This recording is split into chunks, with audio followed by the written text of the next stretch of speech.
Happy on the Waves is a Hail Hail Media production. May not be appropriate for underage Tims. There's going to be sweary words. There's going to be adult situations being discussed. If you're in the company of underage Tims, turn up the show now and listen back later. If you're in the company of jelly and ice cream, serve it up, because we're having a good time. Hail Hail, and keep the faith.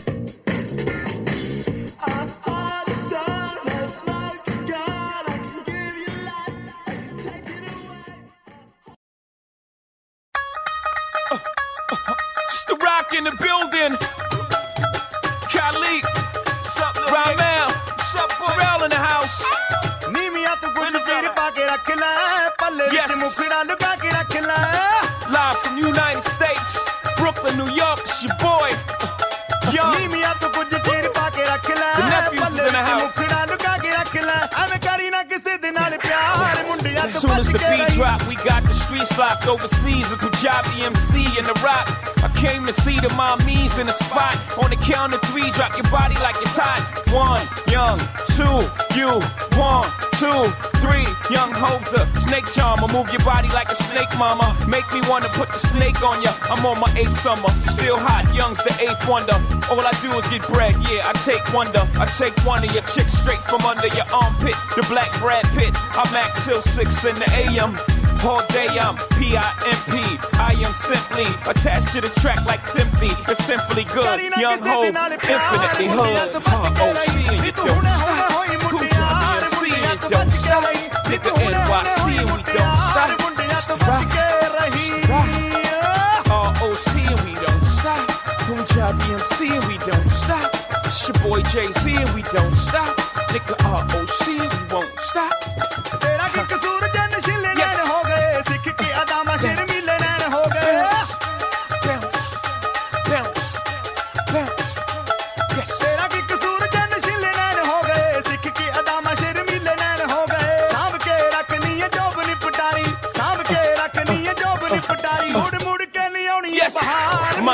I ain't gotta tell you, but it's your boy Ho from the US. You just lay down slow.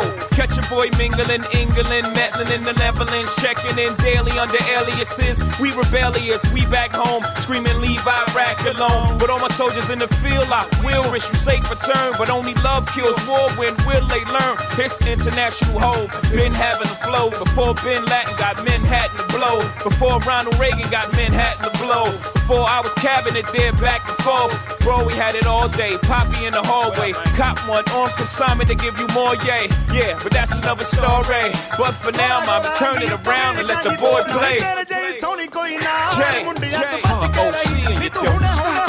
Kuja BMC and you don't stop. Nigga NYC and we don't stop. It's the rock. It's the rock. ROC and we don't stop. Kuja BMC and we don't stop. It's your boy Jay-Z and we don't stop. Nigga ROC and we won't stop. Yes. Bounce, bounce, bounce, bounce, bounce. Yes. ਮੁੰਡਿਆਂ ਦੇ ਬੁੱਲਾਂ ਤੇ ਤੇਰੀਆਂ ਕਹਾਣੀਆਂ ਚੰਨੀ ਨੇ ਤਾਂ ਖੰਨੇ ਦੀਆਂ ਗਾਲੀਆਂ ਬਿਛਾਣੀਆਂ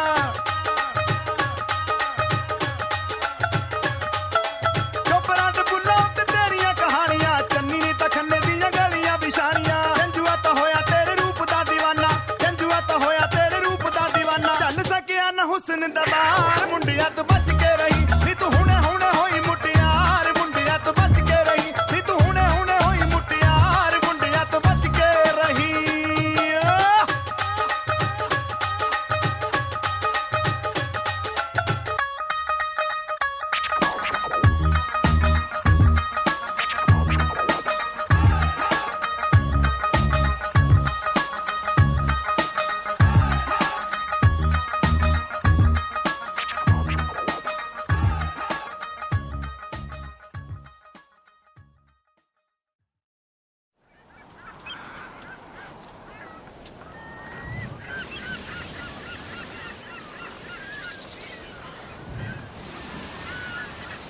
Captain! Captain! Land ahoy!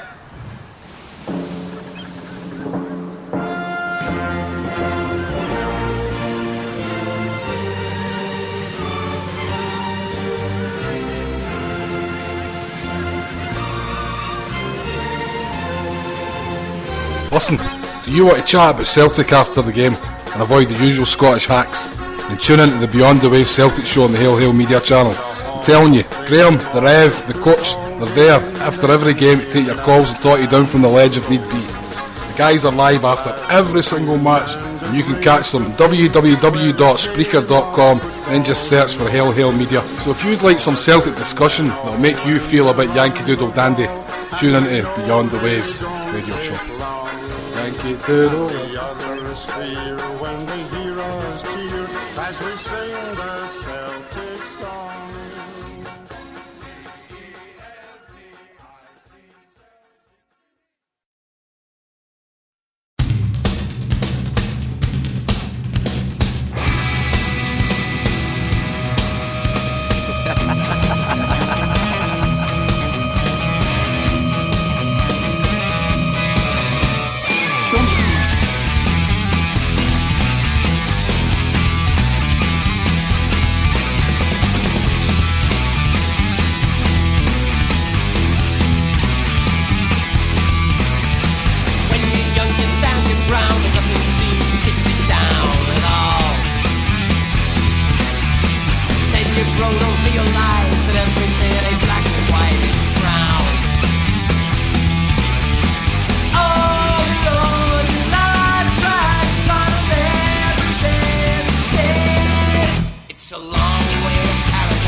Welcome to the Beyond the Waves Celtic Football Show!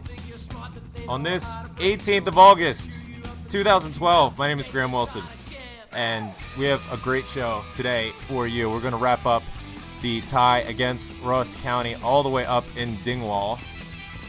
It was never going to be an easy tie. I mean, let's be honest. You know, especially with so many players out injured just now, with an eye towards Tuesday. Really needed to take care today and make sure that we didn't pick up any injuries. But at the same time, make use of some of the younger players that we saw come on. Paul Slane, Tony Watt, I think had a decent account of themselves. And there were a lot of factors that contributed to today. Certainly not the worst result. Love seeing the fight there at the end. A lot of nervous moments, but a result is a result. We didn't drop points. And on the whole, I'm satisfied with it. But we did drop points, but we didn't pick up the loss. I'm struggling. Before we do anything, let's meet our panel. We got a full house today. First off, joining us as always, except for last week, from Perth Amboy, New Jersey, it is the Rev. Hail, hail, Rev. I'll let that one slide. You're the one letting that one slide. Sliding. Really? You're gonna let that one slide? Interesting. We will see how that plays out, ladies and gentlemen. Also joining us. I should be allowed sick days for doing the podcast. Oh, okay. Well, you know what? Get your permission slip signed from your doctor that you had a terrible case of lastinitis, and we'll put it down. Fantastic. Also joining us from Gettysburg, Pennsylvania, making a return to the show of sorts. We've really missed his presence, and I'm glad that he's back. It's the coach. Hail, hail, coach. Is it technically 2 in a row since I really didn't say anything last week? You did say, you said so much. Oh, at the very end I did say something. You did. I had to drop an F-bomb in for Joe McKenna. Sure, yeah, for good measure. Dedicated to Joe, an F-bomb, and you said so much by saying so little. And we're happy that you're with us today, and we can definitely use your input. You were there all weekend long and got a sense for what the atmosphere was like. Want to recap that from a more lucid mindset. Obviously, you can tell I got my voice back. I'm just jacked up on coffee this morning, so probably going to be more lucid thoughts. But also joining us, a real treat once again, a great friend of the show, a great friend personally. It is the green and white writer, Paul Larkin. Paul, hail, thanks so much for joining us. What was your take on the game today? Well, it seemed to be at odds with most people that watched it. I mean, obviously, it wasn't that great a performance. But, if you analyse it, 19 shots, 10 on target, 9 corners, and you're without your 2 top strikers. So it's no rocket science, is it? It's, I mean, I thought a lot of the kind of negatives that went towards Celtic today came from ESPN's coverage in terms of the way that they commentated on the game, which was pretty much like a Highland fling for Derek Ray and Stephen Craigan, where it was just Ross County this, Ross County that all the time, and then they talked us through how they got a pie for the chairman at half time and all this garbage, you know what I mean? And it was a bit like a tourist board ad for Visit Scotland, where it was just that shortbread mentality that kind of Celtic supporters really abhor. We never played that well, granted. I thought a couple of players tried to coast through the game. I think a couple of players are starting to get back to form, but aren't quite there yet.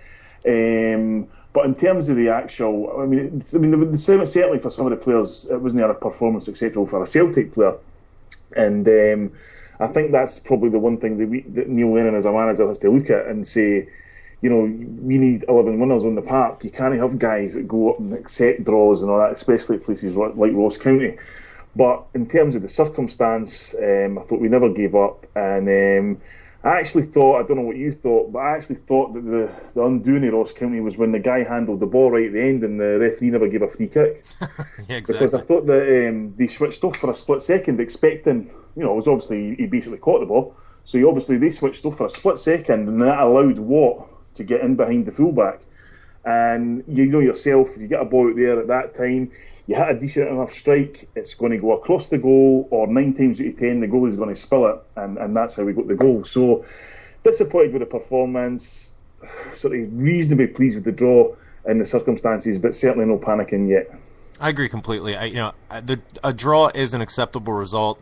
We obviously have one eye on Tuesday. We're missing our key players here. Let's be honest. I mean, we saw some comments after the game that maybe we were missing a creative midfielder, a creative playmaker, if you will, and that was really the difference between a sparkling performance today, a 3-0, a 4-0, something of that nature, and what we saw. I'm not so sure that that's really the case. I mean, credit to Ross County. They were up for this game. They were hungry. I think that we didn't match their intensity, until we went a goal down, and that is a repetitive theme that's starting to take place. Like you said, Neil Lennon acknowledged that in his post-match comments, and I think that that's something that really, really needs to be addressed, especially if we're going to take a foothold in Europe and we're going to be competitive going forward. We're going to advance. It's a mentality issue, I think, with some of the younger players. They are young players, but this is a plateau where we are right now, and I'm looking for us to grab opportunities like this by the scruff of the neck. Yes, we don't have our strongest 11 players. We don't have a bona fide striker out there, but we need to find ways to overcome and cut the opposing defense open. This isn't going to be the last time that we're going to go up against a competitor in a tight pitch that's going to try and pack the box, frustrate us, and hopefully nick a goal for them.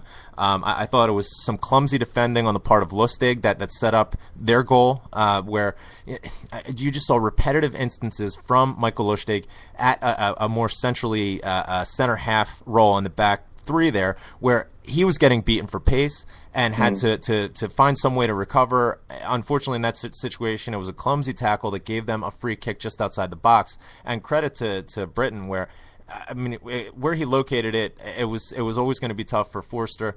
And again, they kept that intensity up.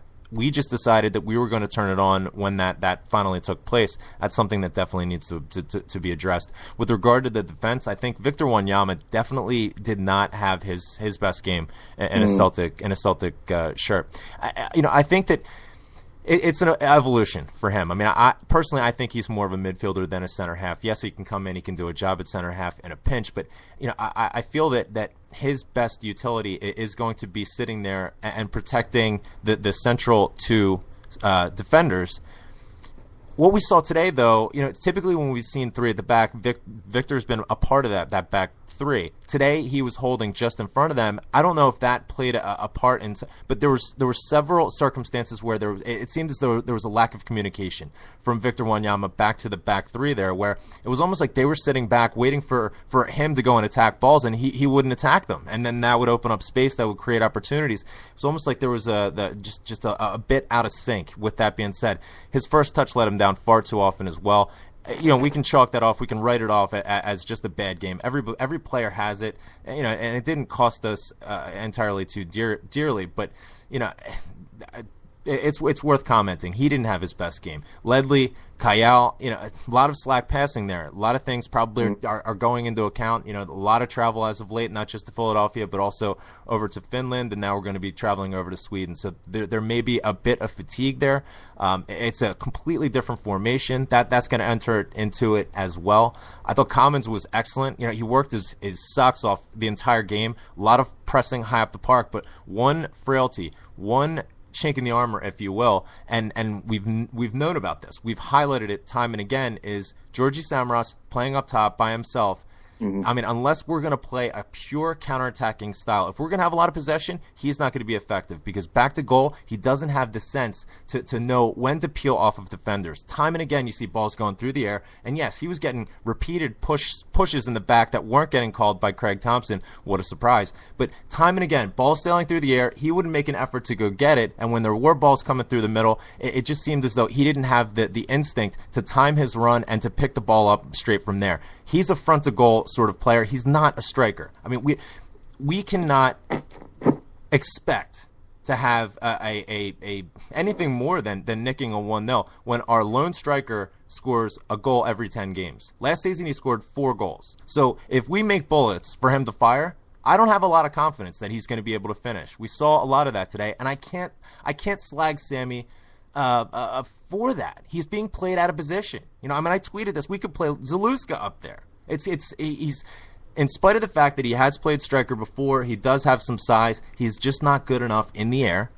So when I thought Izagiri's picked up a lot of criticism so far this season, I thought he had a fantastic game. He made a couple of nice runs, beating his man down the left flank, and his service into the box today was fantastic. He's always one that's good to send one into Rosette. His service today was phenomenal, and I think if we would have had a Gary Hooper or an Anthony Stokes, we might have been able to convert another one of those opportunities. We also had a shout for a Stonewall penalty, which was, Craig Thompson was looking right at it 5 yards away, didn't give it. I don't know what constitutes a penalty. If that's not a penalty, who is defining what is and is not indeed a penalty? I'm at a loss. But remember, that's Craig Thompson, who could not wait to give Hearts a penalty in the cup final, even though the ball was about 1.5 yards outside the box. Sure. When the guy went down. So, I totally agree. There's a couple of things, like on the Wanyama thing, great positional sense and great awareness, but he has to learn how to head a ball, because he was driving me insane, the amount of times he was getting free and then he's knocking it wide. Samaras, if you're playing him up top on your own, why are you kicking long balls at him? Who's he supposed to be laying it off to? It's kind of baffling. But certainly, the one thing I'd say about Commons is I loved is the fact that everybody that's ever played sport at any level will tell you this, to still be that switched on in the 93rd minute takes a better type of player, to have that awareness to just follow it in, because I see numerous instances in that game today where people didn't follow and stuff. Joe Ledley was sleeping when the guy saved the shot, the ball swung past his foot and then he swung at it. Commons was switched on and he got the goal, and that's why we didn't get beat. Yeah, no question about it. Rev, let's get you in here. What were your thoughts on the game? It had that sort of anemic, pedestrian was the term that was used in the post-match comments. It was almost like we were waiting for the on switch to go on, and like Paul said, players were just caught sleeping time and again. The sense of urgency wasn't matched. Ross County, fair play to them. They came with a high level of energy. We were chasing shadows throughout a large portion of the game. And we were fortunate to get the 1-1 result out of this, weren't we? Yeah, I mean, unfortunately, I missed most of the game because I had to work overtime, so I didn't get home till late. But by the time I did really get to sit down and watch the game, it was ready. Ross County already scored, so pretty much what I just saw was, what you guys are saying after they scored and then Celtics, turned on their drive, to get a goal. It looked like, it's how I kind of predicted it in my head. What I figured they would, come back with all the chances that they were getting. I mean, like Paul said, 19 shots, 10 on target. I figured, a goal had to go in eventually, and it was coming, but I didn't see them, getting 2 goals in, with Sammy kind of just flailing around in the wind there by himself. And yeah, like you guys said, all credit to Ross County because they were up for it, and we haven't really seen that much of a fight from another SPL side. I mean, yeah, they kind of just clogged the middle towards the end there the last couple minutes, but they put up a fight that we haven't really seen for a while. So that's kind of. That looks good for the league, going forward, where it's, hopefully other teams will step up. But obviously glad to just get the 1 point and, take it, looking at how many people we missed today. It's, second game into the season, take it, whatever, march on. Yeah, no question. Some interesting comments from Derek Adams after the game where he mentioned the added time. Obviously we scored with only a few ticks left, and he was puzzled as to how there could be so much time with only 3 subs and no injuries. Well, I'm just curious as to how much time is typically added on when a ball bag manager holds onto the ball and is inspecting the roundness of the ball, and he needs another ball, and then he throws water bottles onto the pitch. How much time should be added on for that, Derek? You ball bag. Coach, let's get you on. What were your thoughts on the game today? Obviously, there were some players that quite frankly didn't show up, but nonetheless, Commons never stopped fighting. We also saw Tony Watt and Paul Slane come on, some younger players. I think Tony Watt changed the complexion of the game when he came on. Obviously, that's going to be crucial. Especially as we get closer to the end of the transfer window, and it's looking more and more like we're not going to bring any players in. What was your takeaway from the game today? Even the commentators, as horrible as they were, mentioned that we would trade a result today for getting through the next couple legs and getting into the group stages of the Champions League. How important was today's game, and what are some positives that we can take away? Cheer us up, Coach. Well, I think Lennon probably did set the lineup today based on the opponent and with an eye towards Tuesday. He was obviously resting Rania. Probably, even though he's on the bench, he probably had no plans of using him. I don't know if that even makes sense, because why would you even bother having him on the bench then? Because there has to be a healthy body somewhere. That's a good point. I wasn't at all surprised to see Ross County score off of that free kick. That was a bullet, and I think Forster, to save that ball, would have had to been lucky as hell to probably start moving to that corner before he even put a foot on it, because it was a direct shot in, and you can't blame him for that. No, and you gotta love the commentary at the end of the game where basically it all came down to a goalkeeper's error, and zero credit to Celtic. Right. Well, and Stephen Cragen, you ball bag. Now,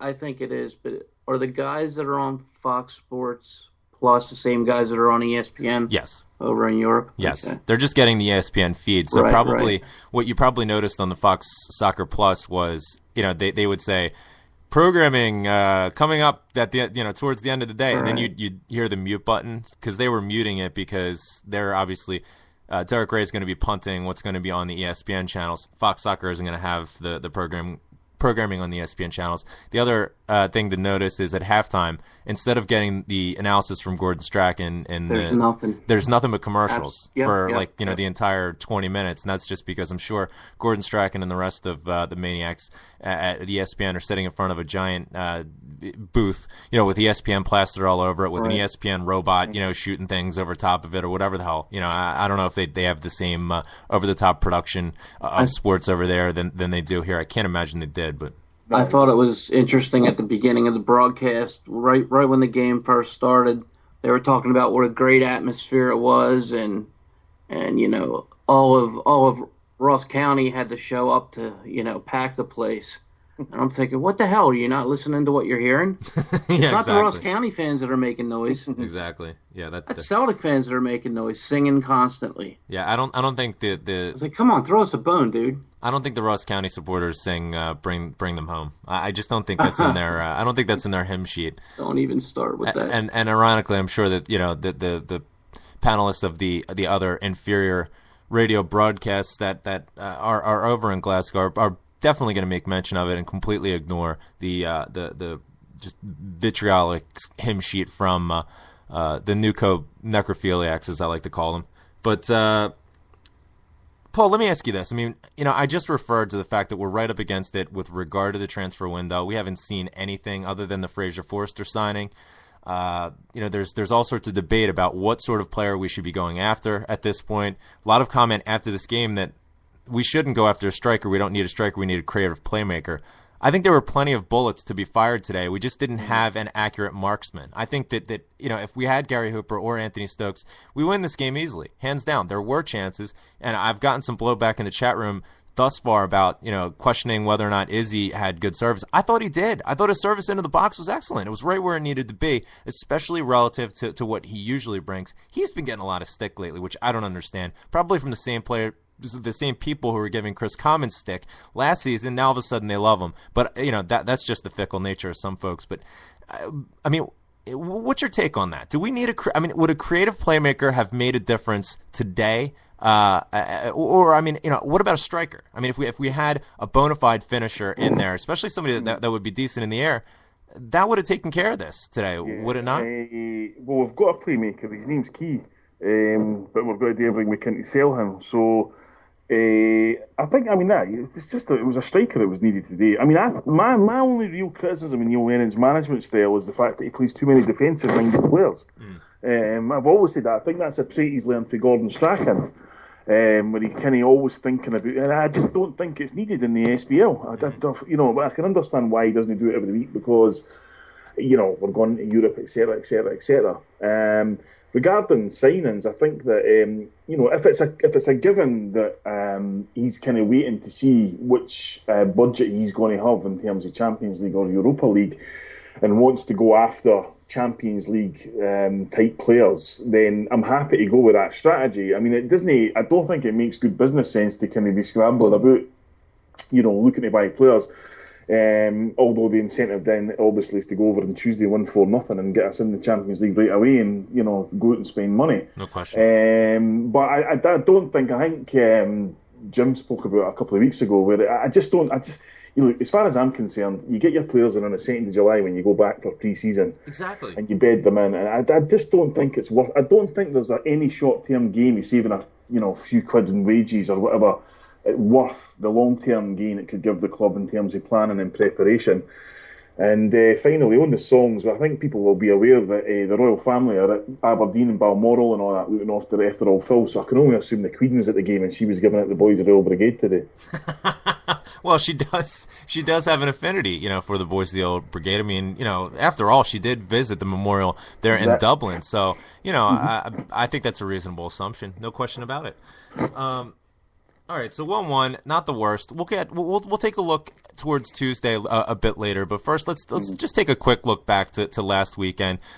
Now that things have settled a bit, and Coach and the Rev, you were both there all weekend. And Paul, you've lived in America for long enough. You know the scene. You've seen Celtic play over here. Yeah. So let's start with the coach. I mean, the coach. You have a very good critique of the sincerity of events and the genuine nature of a spectacle. And then that's not to say that you're one to fall short in terms of having a good time. I saw pictures of you from that Charlie and the Boys concert on Friday night. But what were some of your high moments, from last weekend? I mean, what do you walk away from last weekend from? Is it more positive than Celtic trips over here in the past?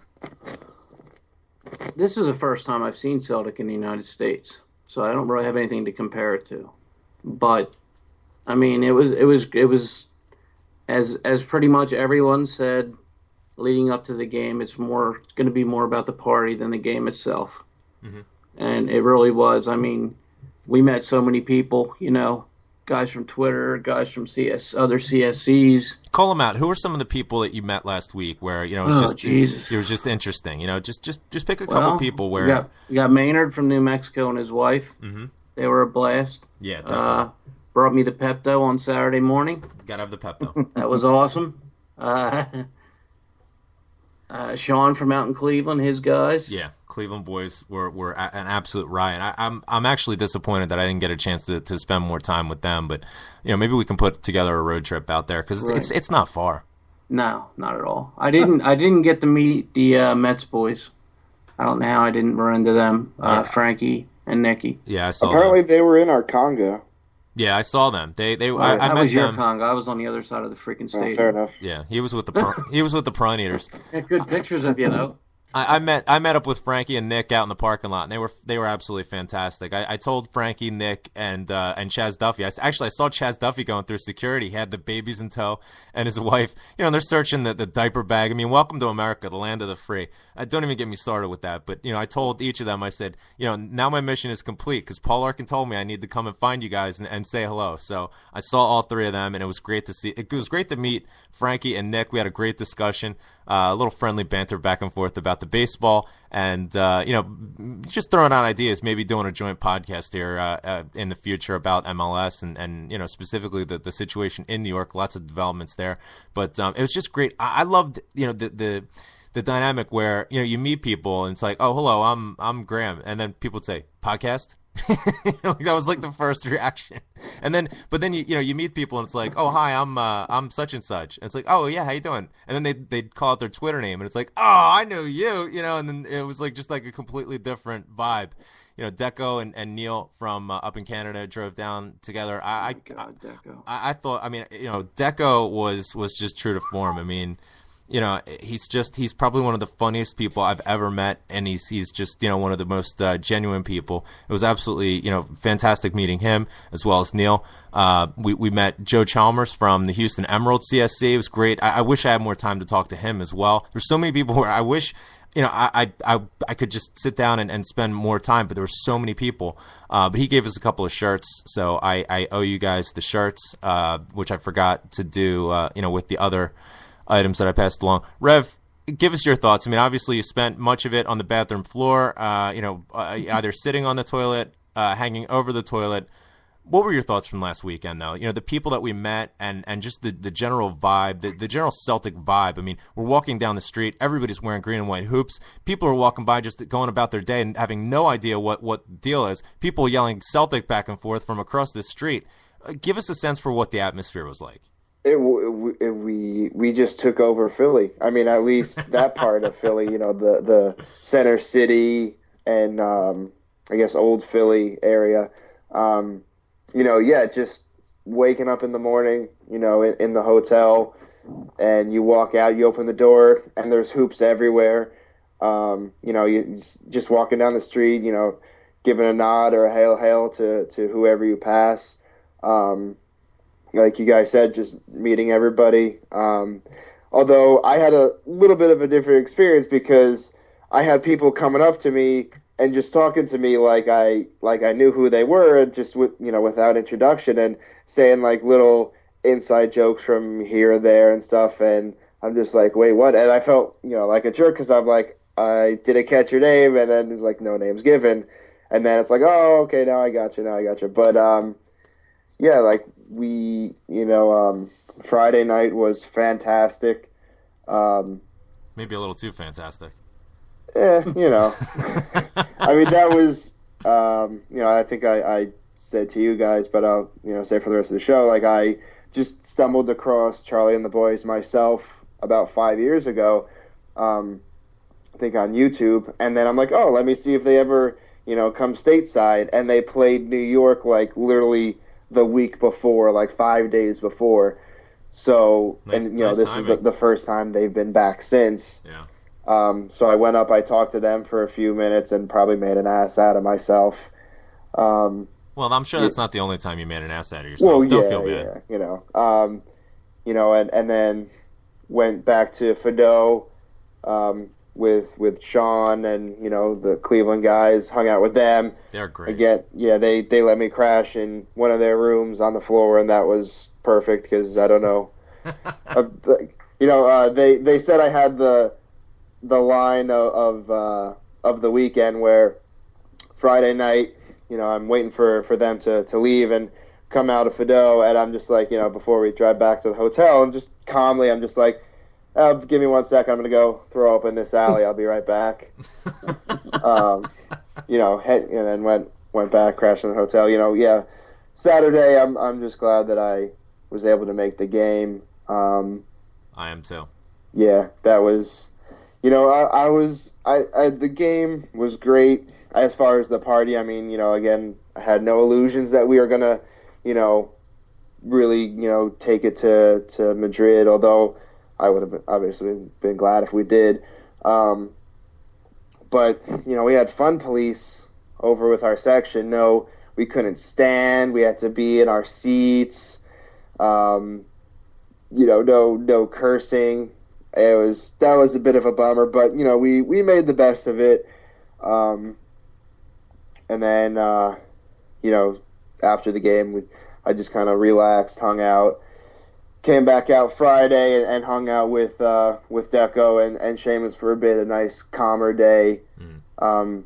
Even met Phil at Fido, and then did a bit of sightseeing and just touristy stuff because I had the hotel till Monday. Oh, lovely. And I'm on like the Philly Flash, the trolley, and just a guy randomly comes up. He's like, starts talking. He's like, oh, you got the game yesterday, and so that's him and his wife. They came from I forget where, somewhere in Scotland. They came over for the game and just made a week out of it. They were doing the same thing and just doing some sightseeing. But yeah, all in all, it was just everything that I wished for, and I can't wait to do it again. And I'm thinking like, all right, what's the next thing where we can all get together, or at least some of us, and just continue the friggin' party. No question about it. It's going to be the convention probably next year in Vegas. I'm really looking forward to that. Had some, it was great to be around so many like-minded folks, and obviously, supporting Celtic for many years, as we have, in spite of the fact that we are American, and in my situation, I've never been to Scotland. Obviously we know what it means to be a Celtic supporter, the customs and the sort of customary behavior and what to expect. It was great, to have my wife have an extended experience with that. Just walking into a pub and seeing us wearing Celtics tops and everything else, and just it didn't even matter. It was just open. People would open conversations and just be as nice as you could possibly imagine with each other. And I mean, I think that it was really eye-opening for her as well. And I was really glad to have that experience there as well, for her to have a deeper understanding for what I'm so involved in, passionate with, and connected to. A funny sort of circumstance, I can't forget to bring up Prefontaine from the Rebel podcast. It was an absolute trip. A guy from literally the other side of the world. He's in from Melbourne just for this game. He had recently, previously that weekend, been in Helsinki for the Celtic game there. So I mean, the guy is just absolute world traveler, CSC. But it was great to spend some time with him. He came down, actually sat with us. I had a spare ticket, so we got him in with us into the game. So my wife, we're sort of circling the wagons, if you will, getting ready to head out over to the game. I almost broke my foot the night before because Deco jumped on it, but that's a completely different story. So my wife runs to the restroom, and as she's coming back, we moved to the center of the pub, or actually out towards the door. Well, she went back to where we were sitting, and I just instinctively, it was kind of loud. I just instinctively yell, "Hun." And I swear to you, everyone in the pub just all of a sudden, like the music stopped, everyone in the pub just stopped and looked over at me, and I'm like, false alarm, we're good. And so I just ran over to her, grabbed her hand, and we just like walked out. It was like, holy shit, like I got to come up with something different to call her. But anyway, we made it out there with our lives. The subway cars were absolutely packed. I mean, we took the cab down to the game, hoping to see the coffin go through the parking lot. And as I mentioned, we made our ways out to where the New York boys were. The Bronx boys got a chance to see Kevin and a lot of the folks from the Bronx club, as well as the Fenian boys, Manhattan. Met up with Frankie and Nick, had a great conversation with them, and like you said, I mean, hopefully we have more opportunities to get everybody together, because it is absolutely phenomenal. Paul, what's your take? In terms of what I want to get a sense from you. You spent several years here. You're obviously from Scotland. How do American Celtic supporters differ? I mean, like I mentioned, I mean, we know American supporters, we know the customs, we know the sort of manner of speaking, if you will, and what's expected of us from a behavior standpoint. But how does that reconcile with the native Scottish Celtic supporters? I mean, is there any glaring differences? Well, the capacity to drink alcohol would be one.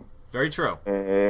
No, but I mean, I have to say, it was. I mean, I obviously with me in Philadelphia stuff, but I followed most of it on Twitter and YouTube with Jim stuff and stuff. It was great, and I was really felt really privileged to be because although I wasn't there, I was part of it in terms of the fact that the photos that were getting tweeted and the reports, you felt part of it, and it was fantastic.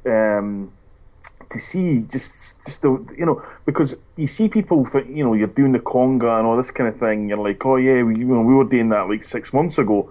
But then of course it's the first opportunity that American fans have to do that, exactly, and stuff like that. And so you think, all right, that's it's great for them to be able to do that in the huddle and all that sort of stuff. Yeah. But it was so. I suppose in a way it's enriching and it's frustrating. It's enriching in the fact that you follow this football team your whole life, and then you realise that there are people 3,000 miles away who are just as passionate as you are and just as committed to it as you are, and the only thing that differs is the fact of where you were born. The frustrating part is that all the stuff that was organised, it was all fan organised, which is fantastic, but I don't think that should be the case. I think Celtic should be bringing the club to you, and by that I didn't mean just buy a ticket and show up to watch us. I think they should be embracing you more, because apart from anything else, you can talk about passion and all the usual stuff like that, but there's actually talented people there. I mean, the coordination and the organisation that went into the stuff that I seen, in terms of the Q&A with Phil, which I was able to watch online, fantastic, great coverage for the coaching stuff.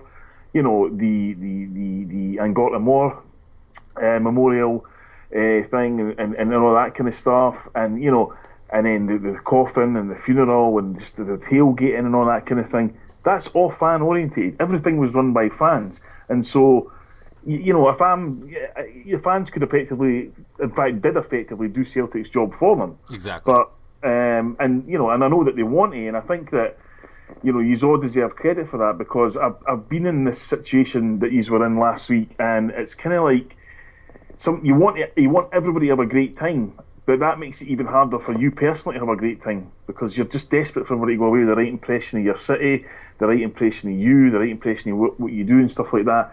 And if you're in the midst of organising it, then it's really hard to actually just sit back and enjoy it yourself. You kind of wish somebody else would be organising it so you could just enjoy it all.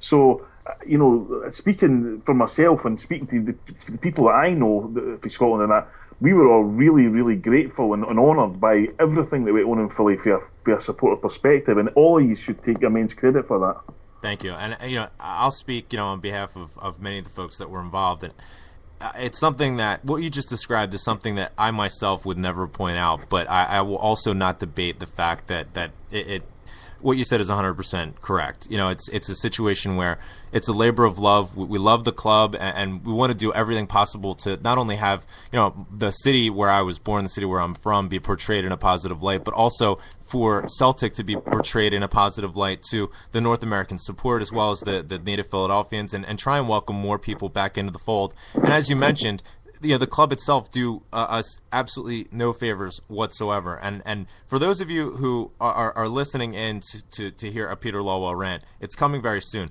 For those of you who give me a bit of stick on Twitter and don't especially appreciate it, you should probably turn off now because it's coming. But a couple of points that I do want to touch on. I mean, I think you hit it absolutely bang on there with regard to the conga line and the songs that were sung and doing the huddle. I mean, we were talking in the walk-in to the stadium, and we're looking around like, hey, this is the first time we're going to do the huddle, in a stadium while watching Celtic. So I mean, that was absolutely, it's just so exciting. We had the responsive chanting going back and forth. We were sitting next to a lot of Real Madrid supporters in the next section over from us. Had a bit of fun with them, asking, can you hear the fascists sing?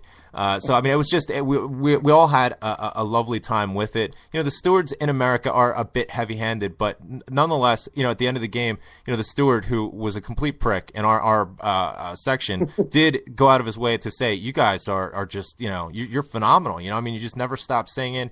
You always have a lot of energy, keeping me busy. I mean, they could stand to step away from the power trip that they have just a bit, but that just seems to be the American way as of late. But I digress from all that.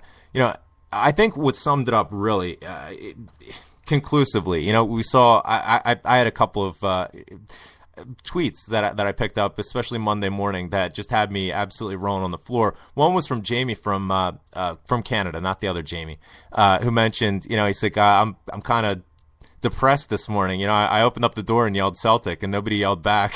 I mean, it was like, as soon as I read that, it was like, oh my God, I totally identify with that. It's such a rare occurrence for us to be able to embrace the club like this, that, it's like, okay, here it is, and then it's gone, and that's it, until whenever it is.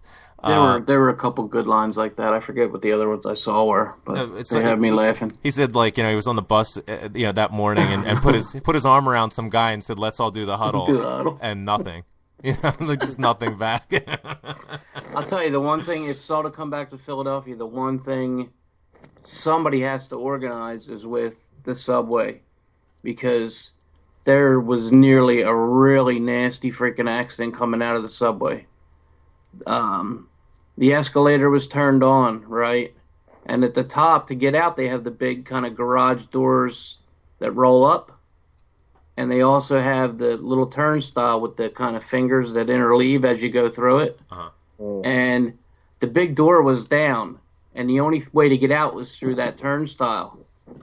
And there were so many people coming on the subway that was the area at the top of the escalator was jam-packed, and people were still on the escalator coming forward up. It was like a bottleneck, yeah. Yeah, and it was just people pushing on top of each other because they had nowhere to go. Well, that's just a mass. That's a mass transit system in a shithole city. That's all it is. And they have to, at the very least, touch base with SEPTA next time and say, just keep the escalators turned off at AT&T Station, because people are. I mean, if people could have had their feet sucked in under that thing, sure. Like a little kid with the shoelace untied. Sure. Yeah. No and people were getting crushed, and finally, somebody at the bottom, I think it was, had the sense to hit the emergency stop button on it, and it stopped. But it was real dicey. An important public safety announcement there from the coach. Thank you. No, luckily, my kids weren't lazy, and they took the steps while I rode the escalator. Yeah, of course. So you got some rugged kids on you, and my God, they got some hair. Okay, so I mentioned this last week. We can't point out all the negatives all the time without giving the club some sort of semblance of credit and fair play. They turned up, and they played a game, and they played against Real Madrid, and I think they put forth a decent effort. They put out a decent side considering the options that were available to them. Unfortunately, Dylan McGeoch, one of the sort of rising stars of our youth academy that's been pulled through, is going to miss the next 4 to 5 weeks with a horrific jaw injury. I'm just glad that it wasn't any more serious than that, because while we were there, it did look dire for a time. But, they did also turn out, Tony Hamilton as well as Anthony Stokes turned out to the Angardamore Memorial there in Philadelphia, while some words were mentioned by Seamus Cummins. Phil McGillivon had a few words, and we had some music played as well. I can't say enough about the effort that Seamus Cummins put forth, as Paul mentioned, in organizing a lot of these events. I mean, he was really the driving force, single-handedly.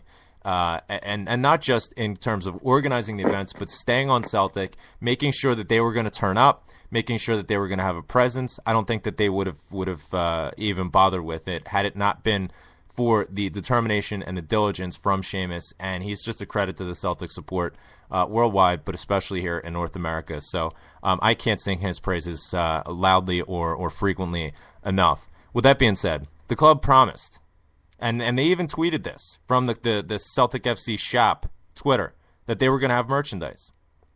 They didn't. They didn't have any merchandise. I heard Frankie mentioned on the Homeboys, or I guess it was the tape from the Mets boys, that he saw some Celtic merchandise. I'm not sure where that was, and I'm convinced that it wasn't official Celtic merchandise. I had someone from Celtic tell me that they didn't bring merchandise over because it was too challenging from a licensing standpoint, from an import standpoint. So once again, Celtic swing and miss. Once again, Celtic falls short. Once again, we have a situation where Celtic, and specifically, and I'm talking about Peter Lowell, okay? Let's not get this confused here. I had several people come up to me over the course of last weekend, just a couple, come up to me and say, I used to like your show, but all of this Lowell bashing, I don't like that. It's like you're picking on my older brother. Only I'm allowed to pick on my older brother. Well, excuse me, that's my older brother too, and no one who is a member of the Celtic support should be silenced to give their opinions. I'm not attacking the club. I'm attacking the administrators, the custodians of the club that should be doing these things, that Seamus is doing, that I'm doing, that Molly from Fido was doing, who did a fantastic job organizing many of these events, including bringing Phil over. The type of things that John Joe was doing, bringing Charlie and the boys over, having the funeral procession. He's another one. Sorry, I don't mean to take away, but I just got to say, he's another one that was fantastic to meet. Yeah, John Joe. I mean, just fantastic people who will take the ball and will carry it. They see the club not serving us, and we take the ball and we do it for ourselves. But it shouldn't be that way. Just like Paul said, it shouldn't be that way. Celtic have this mentality like they're just going to turn up and just you buy a ticket and come out and then leave and shut the hell up. Well, I'm sorry. That's not gonna work, especially when we have an absolutely fantastic weekend, which bar the Fan Memorial, where they did have representation, they were completely anonymous. They said there was going to be merchandise, which we would have eaten up, and there was none. There was nothing. There wasn't even a match program. There was no scarves. They wouldn't have had to take anything home, I can tell you that. There was no scarves, no match program, nothing. It was lazy. It was, you're lucky we're even here. And it's another situation where Celtic wants to call itself. And I mean, Peter Lawwell, he wants to come out and make statements like Celtic is amongst the worldwide giant football clubs. Well, it's time that you started acting that way. There was no official meet and greet with the players. There was no access to the players. There was no access to, for the fans to meet, any of the players or Neil Lennon. And you might see tweets that were sent out with pictures of my wife and I and Neil Lennon. And, I had a chat with Peter Lowell, and we'll get to that in a minute. There's pictures of Deco with Charlie Mulgrew and Thomas Ronya and et cetera, et cetera. We had to crash their press conference in order to get any access to the club. Is that the type of behavior that a worldwide massive club considers itself? Is that how they behave? Is that how the Manchester Uniteds of the world behave? Is that reaching out to a worldwide diaspora saying, we want you to support us. We want you to follow Celtic. We want you to be enrolled and engrossed in this process? No, it's not. It's saying, give us your money. You barely spend enough for us to even be here. and there's licensing issues. Licensing issues means they haven't gotten the finger out to figure out a way to make it happen. Full stop. There's no law saying they can't do it. It just takes initiative, of which there is none. Now, I had a discussion with Peter Lawwell, and I had to, practically stalk him in order to get it, but I got it. We drove up Friday morning through a massive downpour. Only time it's rained this entire summer is, of course, the 2 hours that I got to drive up to Philly. My wife the whole time, I drive like a maniac. My wife the whole time's like, slow down. What were you doing then? At least, Well, it was raining kegs, man. and it was at least 8. I was doing at least 80. I don't care. I got to go see Celtic. Come on. Driving, like Yeah. Come on, brother. Learn how to work. Celtic is waiting What there. is this driving thing? Celtic is waiting there. And I'm not wasting even a second. So we get there. We drop the car off at our hotel. We get a cab down to the Hyatt where Celtic was staying. They were having a press conference announcing, which I think is phenomenal, announcing that they are setting up an academy in Philadelphia that's going to be accessible to more than just the privileged children that can have their parents pay thousands to get them into academies. I think that's a fantastic gesture. I hope that Celtic stays with it, that Celtic follows through with it, and that Celtic does what it needs to do to make it a fantastic resource, not just for the club, but for the local population. Hopefully we can use this as a pilot to drive forward to open more settings like this so that Celtic can lend its name and some of its resources to grow the brand. I think it's an absolutely fantastic avenue that really is underserved in this country, believe it or not. So I walk into the lobby and Peter Lawwell's sitting there. Now I got my brand spanking new, thank you, Paul, away top. The sleeves turned up. I mean, come on, cuz. They put the tricolor under the sleeve for a reason, right? Got to flash that. Got to flash the guns. So I'm walking through the lobby, and I make eye contact with Peter Lawwell. He doesn't know who the hell I am, but I know who he is. And I'm meeting Seamus and Brother Bryce of the Marist Order from New Jersey, and the lovely Deco. So I'm walking through the lobby, sort of make eye contact with them. I'm not one of these people that needs to mark out to players or especially to the CEO. The guy that's never put on the Celtic jersey. So, meet up with Seamus, Deco, hugs and kisses, the whole nine. We come back out. There's Thomas Ronya standing there. Thomas Ronya's a pretty big dude, but he's skinny. You can almost tell how he is injury prone. I mean, his legs are like sticks. Right behind them walks out Charlie Mulgrew. Charlie Mulgrew, let me tell you something. Charlie Mulgrew could play outside linebacker in the NFL. Charlie Mulgrew is a big guy. I mean, he's solid. Seamus is about 6'3". Charlie Mulgrew was towering over him, and I mean, he's built like a brick shithouse. They didn't seem too thrilled to be there, to be honest. I didn't want to feel like bothering them, but Seamus went up, started talking to Peter Lawwell. I went up and introduced myself, and I just expressed some of my concerns. First off, I mentioned that I was glad that he was in America, that he brought the club to America. And I hope that it's not the last time. And, he mentioned, we've been here, a couple of times recently, and what do you think the turnout's going to be tomorrow? I said, probably, at least 30,000. And he looked at me like, I was a meowing dog. Yeah, I mean, that was really the beginning of the confirmation of my suspicions, where I don't think that he's malintended. I just think that he's ignorant. I just think that he just has no clue. I don't think that it's a deliberate FU to North America. I just don't think he gets it.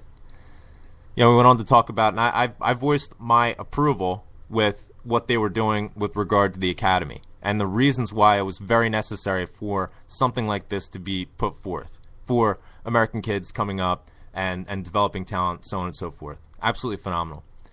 But I also did mention the fact that we don't have easy access to merchandise.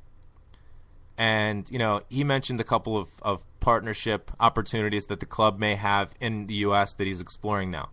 And hopefully he follows up with it. We need to get exposure for this club over here.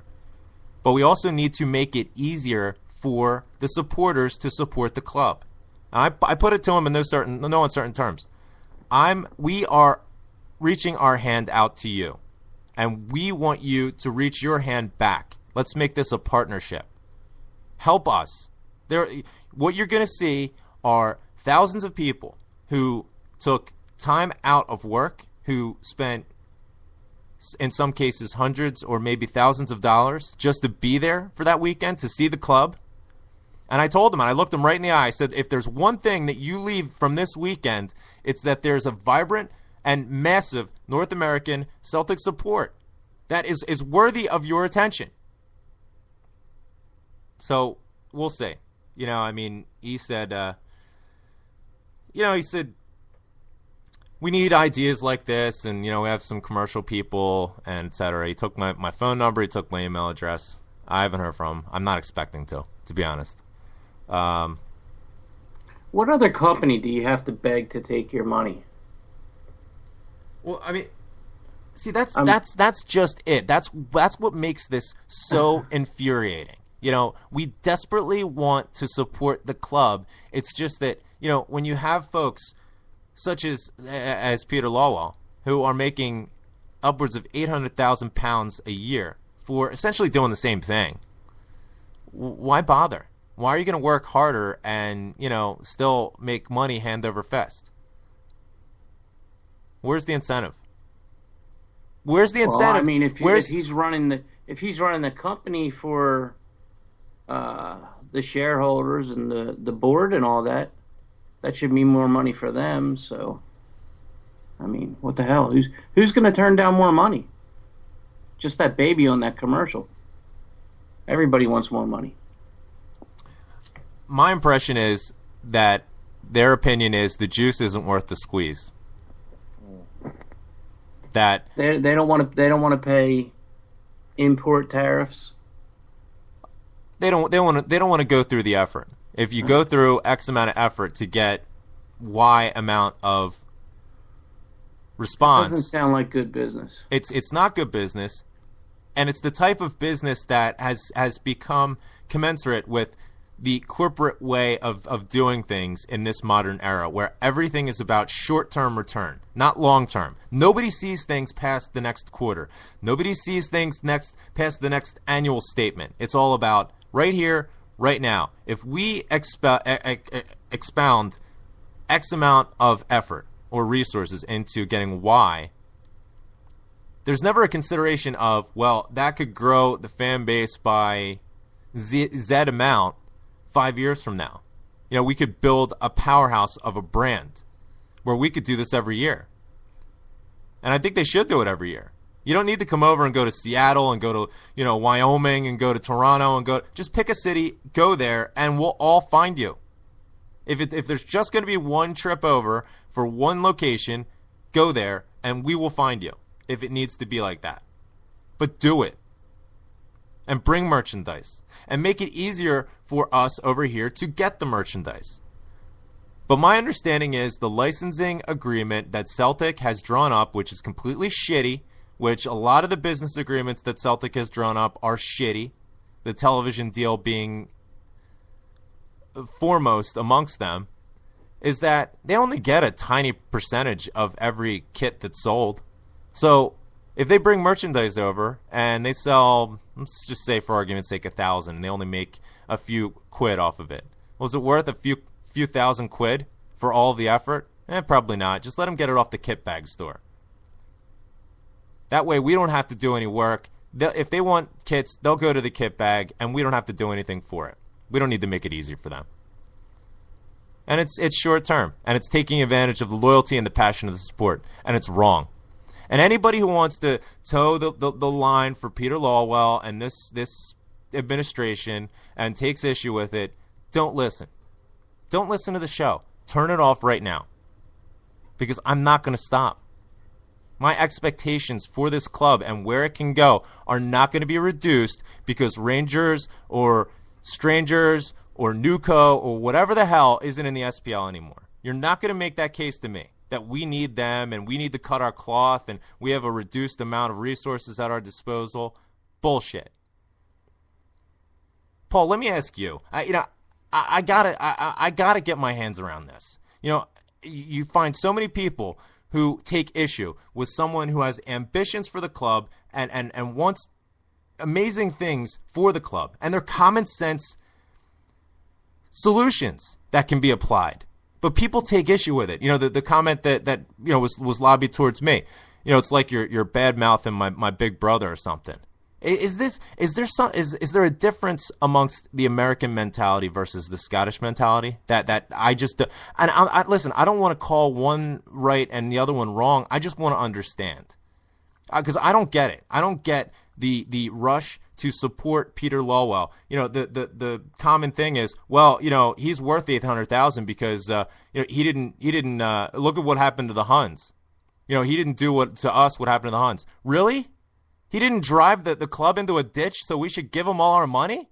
That's ridiculous. That's like catching your kid smoking pot and the kid saying, oh, well, at least I'm not doing heroin. Oh, okay. Well, then you know what? Here's my lighter. Let me light your joint for you. It doesn't make any sense. I mean, what am I missing, Paul? Well, look, when they got rid of the old board in the 90s, anybody that tells you that every Celtic supporter in the world wanted rid of the old board's a liar. The opposition against Celts for Change, Felix McCann, right up to the thing. So there's always going to be division. I think Celtic's got the most loyal fan base on the planet, and that loyalty, for a lot of people, will extend to anybody who's at the club. And therefore, if they see anybody picking at anybody for the club, whether it's constructive criticism or abuse or whatever it might be, they see it as themselves. I mean, it's not a view I would share, because I feel that if you have to evolve in any shape or form, then you have to, know what you're doing wrong, first of all, So, there's a couple of things I just, the reason why I think, this thing about the input license in Spain, Celtic's policy is to take money and then offer person A and replace it with person B money. So in other words, the reason why you eat crap food at Celtic is because they took money off of someone who then sell us this crap food.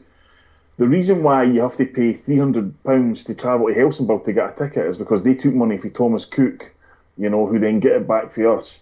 The reason why you've got a shitty distribution service with Kitbag is because they took money off them so they could distribute our strips. Exactly. That's the policy. They take the money. It adds to the bottom line.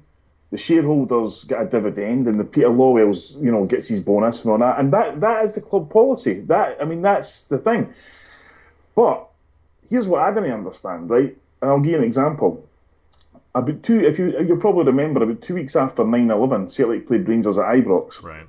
And the club in Queens, in New York, had lost people of that area, in the area of Woodside, had lost firemen in that tragedy. So they thought, well, we can do something here, So I can't remember exact figures, but I think they pretty much did they got 500 shirts printed for $5 each, sold them for $25, sold a lot, and handed over $10,000 to the widows of those firemen that night, the Celtic Rangers game, having went round all the clubs and said, we're selling this, it's a Celtic jersey, blah, blah, blah, blah, and it's gone to the victims of 9/11 relatives and stuff. That was it. Fantastic. I don't understand how Celtic can't do that. How can Celtic not go to America and say, right, Graham Wilson, you're an American citizen, go into this shop and get us 10,000 shirts done. We'll give you the money and we'll sell them for this amount, and you'll be the guy that done it for us. You'd be delighted to do that. For free. But and the thing about Americans is, I know for a fact, as Jim touched on earlier, they would be going there with pockets full of dollars, looking to buy anything, right? In the same way that when tourists go on holiday, they have pockets full of money to buy stuff, because this is what they've been waiting on.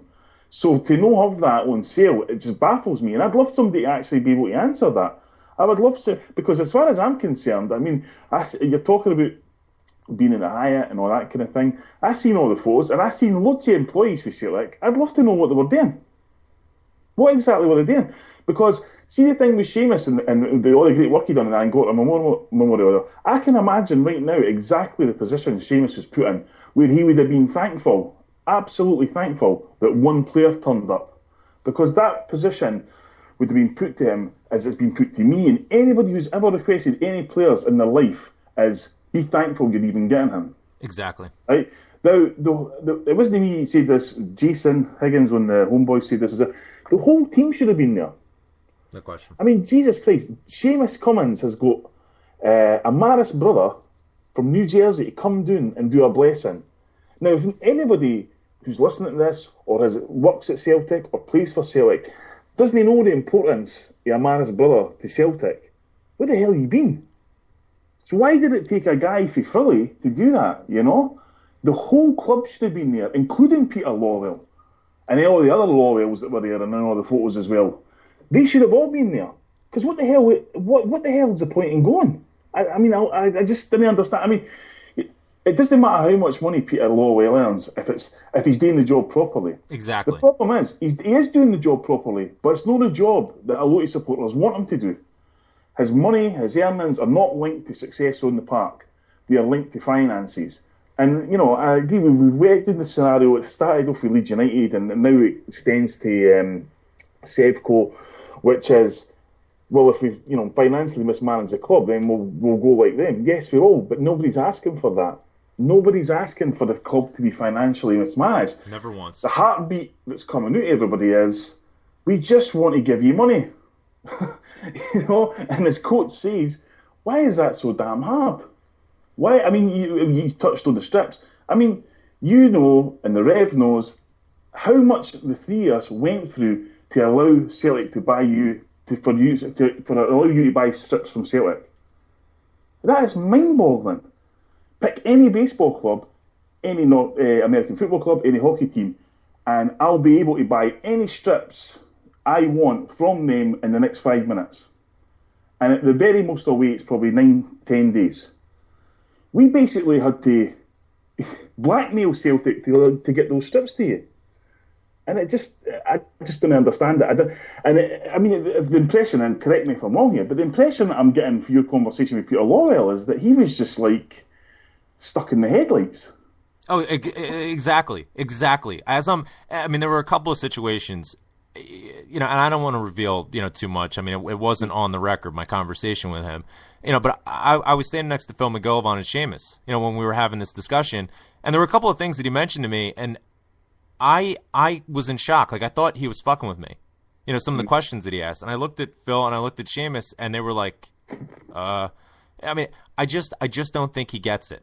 You know, I think that it confirmed my suspicions. He is a finance guy. He's not an idea guy. He's not a management guy. He's not an execution guy. He's a finance guy. It's all about the bottom line. And the bottom line doesn't have any consideration whatsoever for growth potential and investment. It's all, and you know what? People want to applaud him for being shrewd and driving a hard deal, but what sort of shrewd businessman waits until the last second before they buy players where who they're buying from knows that they're desperate to do it before a certain time, which is rapidly approaching, and they've saved up all their money to do it? Is that a shrewd businessman to me? I think we're getting ripped off. Can I throw something in real quick? Go ahead, Rev. You know, like what you're saying about the merchant stuff, you know, I made it a point to pay off all of my bills for the month of August, and I had about $400 to my name going, you know, to Philly. And not saying that I would have, you know, wanted to come back with just lint in my pockets, but, you know, I would have lapped up anything that they had, that they brought. You know, I keep saying it. You guys keep saying it too. That jacket that Lennon wears, you know, on the, you know, to games and stuff. I would love to have that. If they would have had that, boom, in an instant. The second I saw that, give it to me. You know, how much you want? You know, normally, you know, at stadiums, you know, even compared to online shops, you know, you're going to pay more for merchandise. What, you know, 20% markup or something, 15% markup. I don't care. Give it to me, you know? Yeah, exactly. Just a mug. That's exactly what I was going to say, because I ran into our man from out my way, Kyle, Knackered Publican, on the subway of all places. And he was pissed, man. He's so disappointed, no merchandise. And he said, I don't care if it was if, you know, the jersey was $20 more. Just to be able to buy it today and take it home with me and not have to pay the crazy shipping prices and wait a month to get it, he said it would have been a done deal. I wouldn't have thought twice about it. Well, plus you can tell people forever, where'd you get that jersey? Oh, I got this jersey at Lincoln Financial when we played against Real Madrid. You have a story behind it then. Instead of bitching, incessantly about the shipping prices and the customs and things getting holed up, and then you email Celtic and they're like, do you have the order number? Yeah, I have the order number. It's in the chain of emails that we've been sending back and forth for the past 2 weeks. It's 3 emails down when I sent it to you last week. I just don't understand. I mean, I'm just at a loss. I really am. It's not like people aren't willing to throw themselves in service of Celtic for free. There are people that would do this sort of thing for free. We're holding our hand out, and all we want is for the administration, the custodians of the club, if you will, to reach back and meet us in partnership and listen to us and execute our ideas and get the finger out. Because like Paul said, you're absolutely right. There is no incentive other than finances.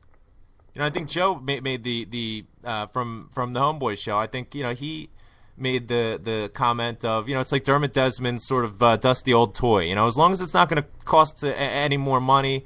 We'll just sort of keep it going. But, just get whatever you can out of it. We're not going to put any more money into it. I'm not asking for, a 20 million pound infusion so that we can throw, all sorts of crazy EPL money at players that probably wouldn't put in a shift for us. And listen, we haven't signed anybody. We let 10 players go over the offseason. What's that? At least $100,000. At least $100,000 a week in wages we've let go. That's a lot of money. Where's it going? You look at the annual report. £500,000 in bank debt. Where's the money going? Where's the money going? Show me the money. Where is it? Paul, Lolo comes back to Scotland and pretends like he just scored a wonder goal. All reports are it was a fantastic weekend. Plenty of good times had by all. The support was brilliant. The club picks up reported anywhere around £1 million just for turning up. Not bad. Not bad. Yeah, I mean that's what Stephen Monaghan said to me. He said he really felt for all the guys that busted their balls over there for weeks and weeks to get everything going, and then Lawwell and co swooned off the plane and took all the credit for it. And if there was a concise line of communication for the club, maybe we're completely wrong. Maybe there is huge issues about licensing. Maybe people have objected to it, the Boston Celtics, whoever. Just tell us, Just tell us, put us in the picture. Because it kind of feels between May and August that you're the lifeblood of the club and we're relying on you this, that and next thing, and the letters and emails come out. And then by the time the AGM comes along in October, you're like a ginger-haired stepson. It's just the way...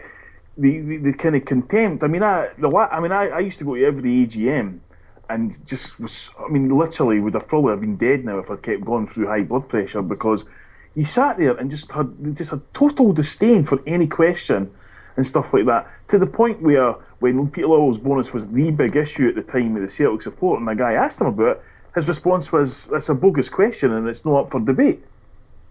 It's like, well, when is it up for debate, We just want answers. We just want to be able to talk to the club. And by that, because I think there's an unhealthy thing at Celtic where there are supporters that they'll speak to and think, well, we do communicate with fans because we talk to them all the time. I'm sorry. I'm not taking the views of anybody that you give director's box seats to every single week to toe your line. Those days are over. That's what half the battle was in 1994. Getting rid of the comfy seat brigade who were towing the old Bows line. People just demand answers. I think, I've been as vocal and as animated and as annoying about it for years and years and years. And I'm 38 now, I've got 2 kids, I'm starting to mellow a bit. And it just baffles me when anybody, through whoever it might be, asks a question of the club and they get treated with such vile abuse for other supporters. I've yet to meet any Celtic supporter, whether it's you guys or anybody like that, who wants anything other than the club winning every single football match they play, right? Because that's what this is all about. Exactly. We want to ensure, bit by bit, that we can do everything we can to ensure there is less and less chance of that club ever losing a football match, right?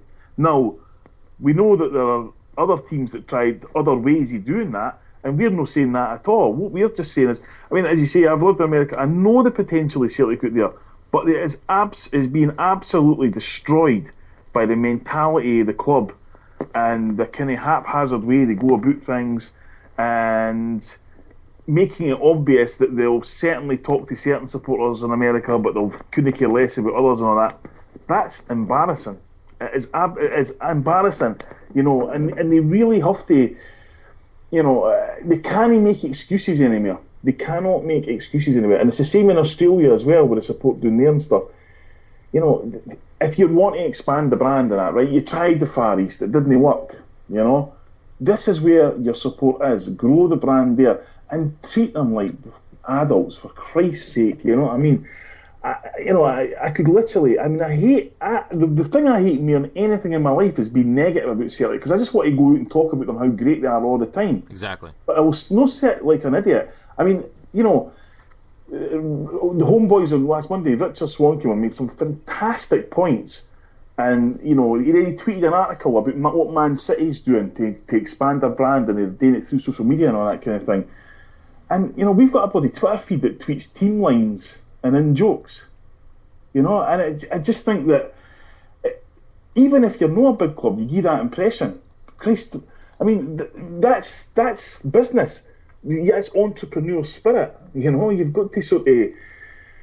I'm not going to go down the capitalist route to speculate and to accumulate, but for Christ's sake, it just infuriates me that, you know, like, again, Stephen Monaghan says to me, why is it that we need our chief executive to go 3,000 miles away from us before we can actually hear him talking and hear what he's got to say? You know? And it's just shouldn't be like that. You know, we've got to be a bit more open about it, and there has to be a bit more transparency with Celtic so that we can see who, like, you know, who's in charge of the merchandise and what are they doing? What's their strategy going to be for next year? If they can't get an import license for America this year, are they going to try and get one for next year? What are they going to do to address that? They got a lawyer on the case, you know, because I'm sure there's, you know, you're in Philadelphia. If you can't get a Philadelphia lawyer to get it, who can you get to get it?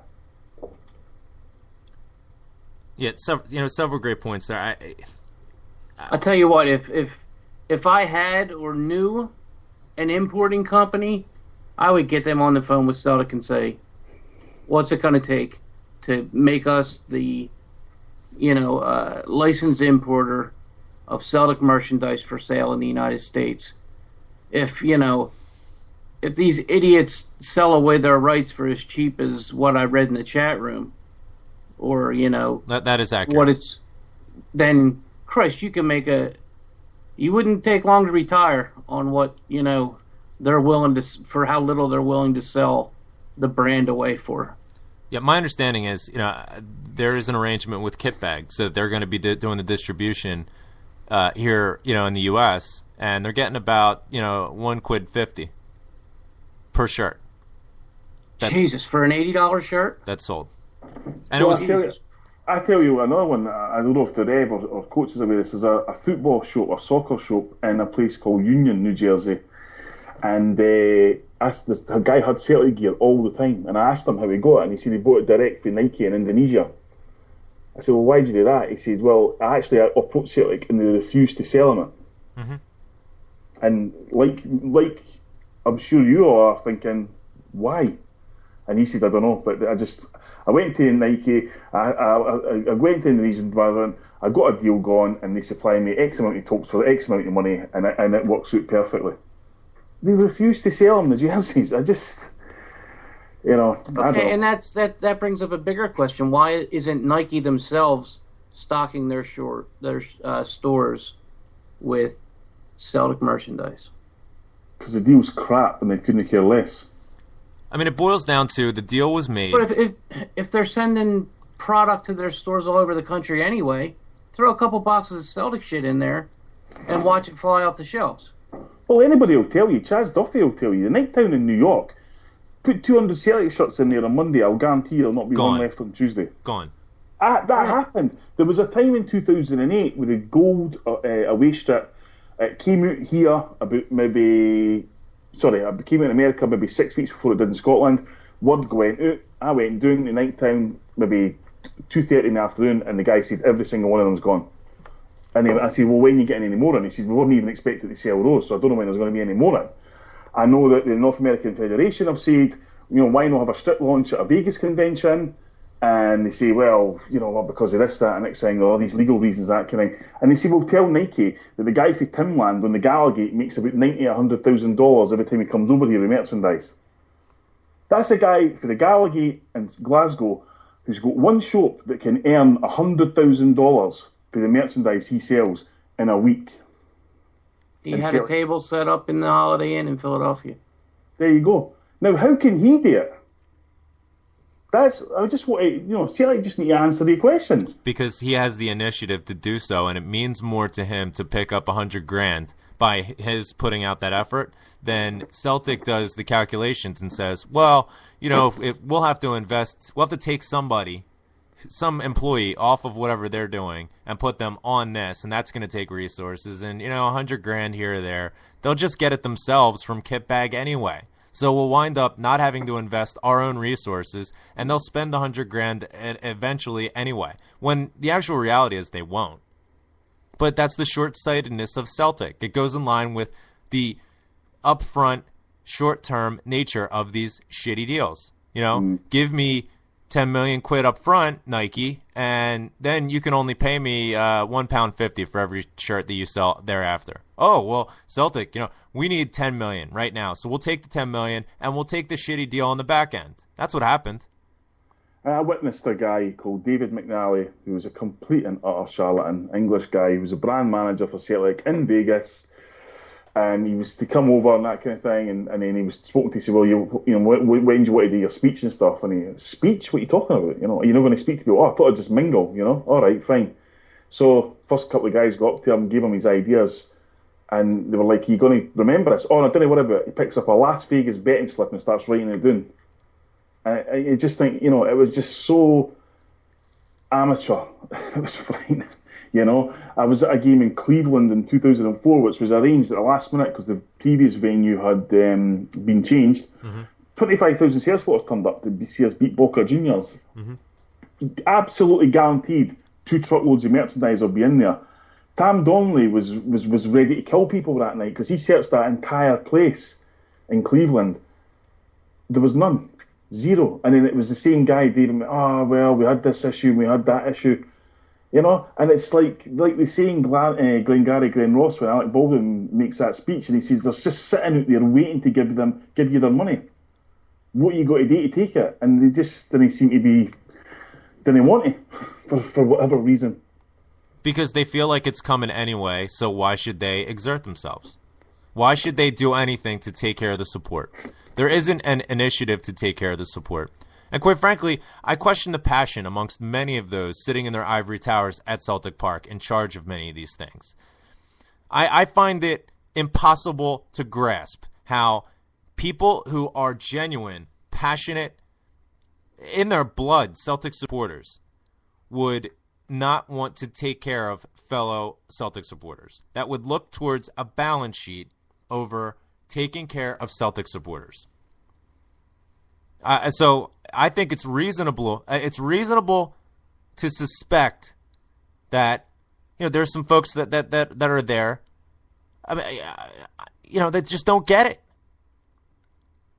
They're there to do a job. They're doing a job. Maybe they picked up Celtic after they got there, but they don't get it. That's not why Celtic was formed. That's not what Celtic is about. Celtic isn't about milking every last dollar or pound or dime or shilling out of as many avenues as you can. Mm. And while exerting the least amount of effort that you possibly can. And then when people have the audacity to question the exorbitant pay packet that you get, you crash them down and you insult them like a bully. Yeah, I mean, if if that's the case, you see it like then you'd as well just get in a Michael O'Leary for Ryanair, and getting him to just squeeze every penny out of all the customers. I mean, people listening to that, I mean, I didn't understand it as much until I went to America and stuff like that, is that it's just about wanting to support Celtic, that's basically it. That's what all people want, is to support Celtic, and I think that, Peter Lawwell saying, well, I phone so-and-so every 2 weeks to see how things are in America. Like, what? I mean, I didn't even know who the guy's name is, things like that. It's got to be better than that. It's got to be all-inclusive. It's got to embrace the support and make them feel like they're part of something special, because we are part of something special. But unfortunately, there is a lot of occasions, and I'm sure there's people that have experienced this all over the world, where the closer you get to Celtic, it can often feel anything but special. That's the thing that just has to change, because we're a unique football club with a fantastic history and a great story. We were formed to feed and clothe the immigrant Irish of the East End of Glasgow, and we went on to be the best team in the world. That's a great story, So go out and sell it. And how you'll sell it is talking to all the guys like yourselves and all the people you've mentioned, listening to that. Get them out selling that story. Give them every opportunity to sell that story, and you watch that brand grow. In addition, well said, Paul. I can't agree with you anymore, with what you described there. And when that is executed, when that is followed up on, Peter Lawwell will have no bigger advocate than me. I'll jump to the rooftops, and I'm scared shitless of heights. I will jump up to the rooftops and sing the praises of Peter Lawwell for doing what needs to be done, for doing what's right, for taking the initiative to advance this football club both on the park and around the world. Once Peter Lawwell does that, he will have no bigger advocate. This isn't personal. No, I don't have anything against Peter Lawwell. In our discussion, he seemed like a very genuinely decent human being. He just doesn't get it. So the people who want to have a go at me on Twitter and say, you're just berating Peter Lawwell, I don't like your show anymore, then I'm sorry that you don't like my show. I'm sorry that if you don't want to listen, you don't have to. But this is not personal. This is about Celtic. Full stop. This isn't about me. This is about Celtic. It's not even about Rev's beautiful bald head. Rev, did you get any pats last week? We were calling out for pats for luck. Did you get any?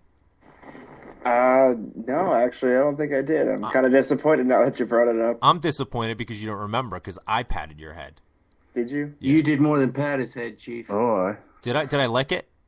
You were leaving your lipstick on it. My lip, yeah. You have the wrong ombre. I don't wear lipstick. Well, he did go missing on a Saturday morning, the Bulls, Maybe it was Alex Rodriguez. He wears lipstick. I beg your pardon. Very nice. Thought we weren't going to talk baseball. Oh, that's his name. I always thought it was Aroyd. Okay, could not resist. We should stick a knife in that, and feel free to take a stab at my Phillies. Everybody else is. On the Mets.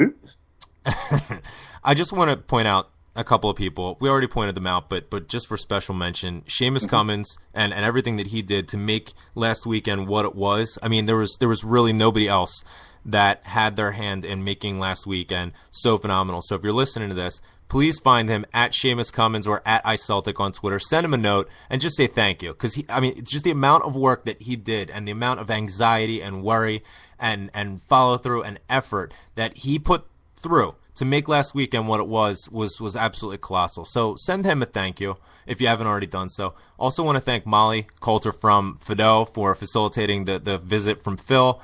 Phil, obviously, for coming over. It's a long trek, and I took that he had a lovely time in Philadelphia. So that's fantastic stuff. It's always great to raise the profile with that. Thank you, Molly, for setting up such a fantastic atmosphere. And then, of course, John Joe. John Joe, just so much fun.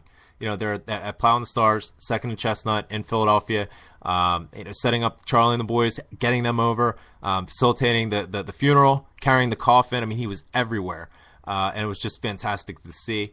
If you're wondering who he was the guy wearing the Lundberg the Freddie Lundberg jerseys. So if you think back and you saw that guy, that's John Joe. He's absolutely phenomenal. He had the Hector mask on all weekend. So thank you to them. They're really the ones that made last weekend what it was. They're the ones that should be thanked, while Peter Lawwell expects a curtain call. The hell with him. He's going to have to try a hell of a lot harder to get some praise and congratulations out of me.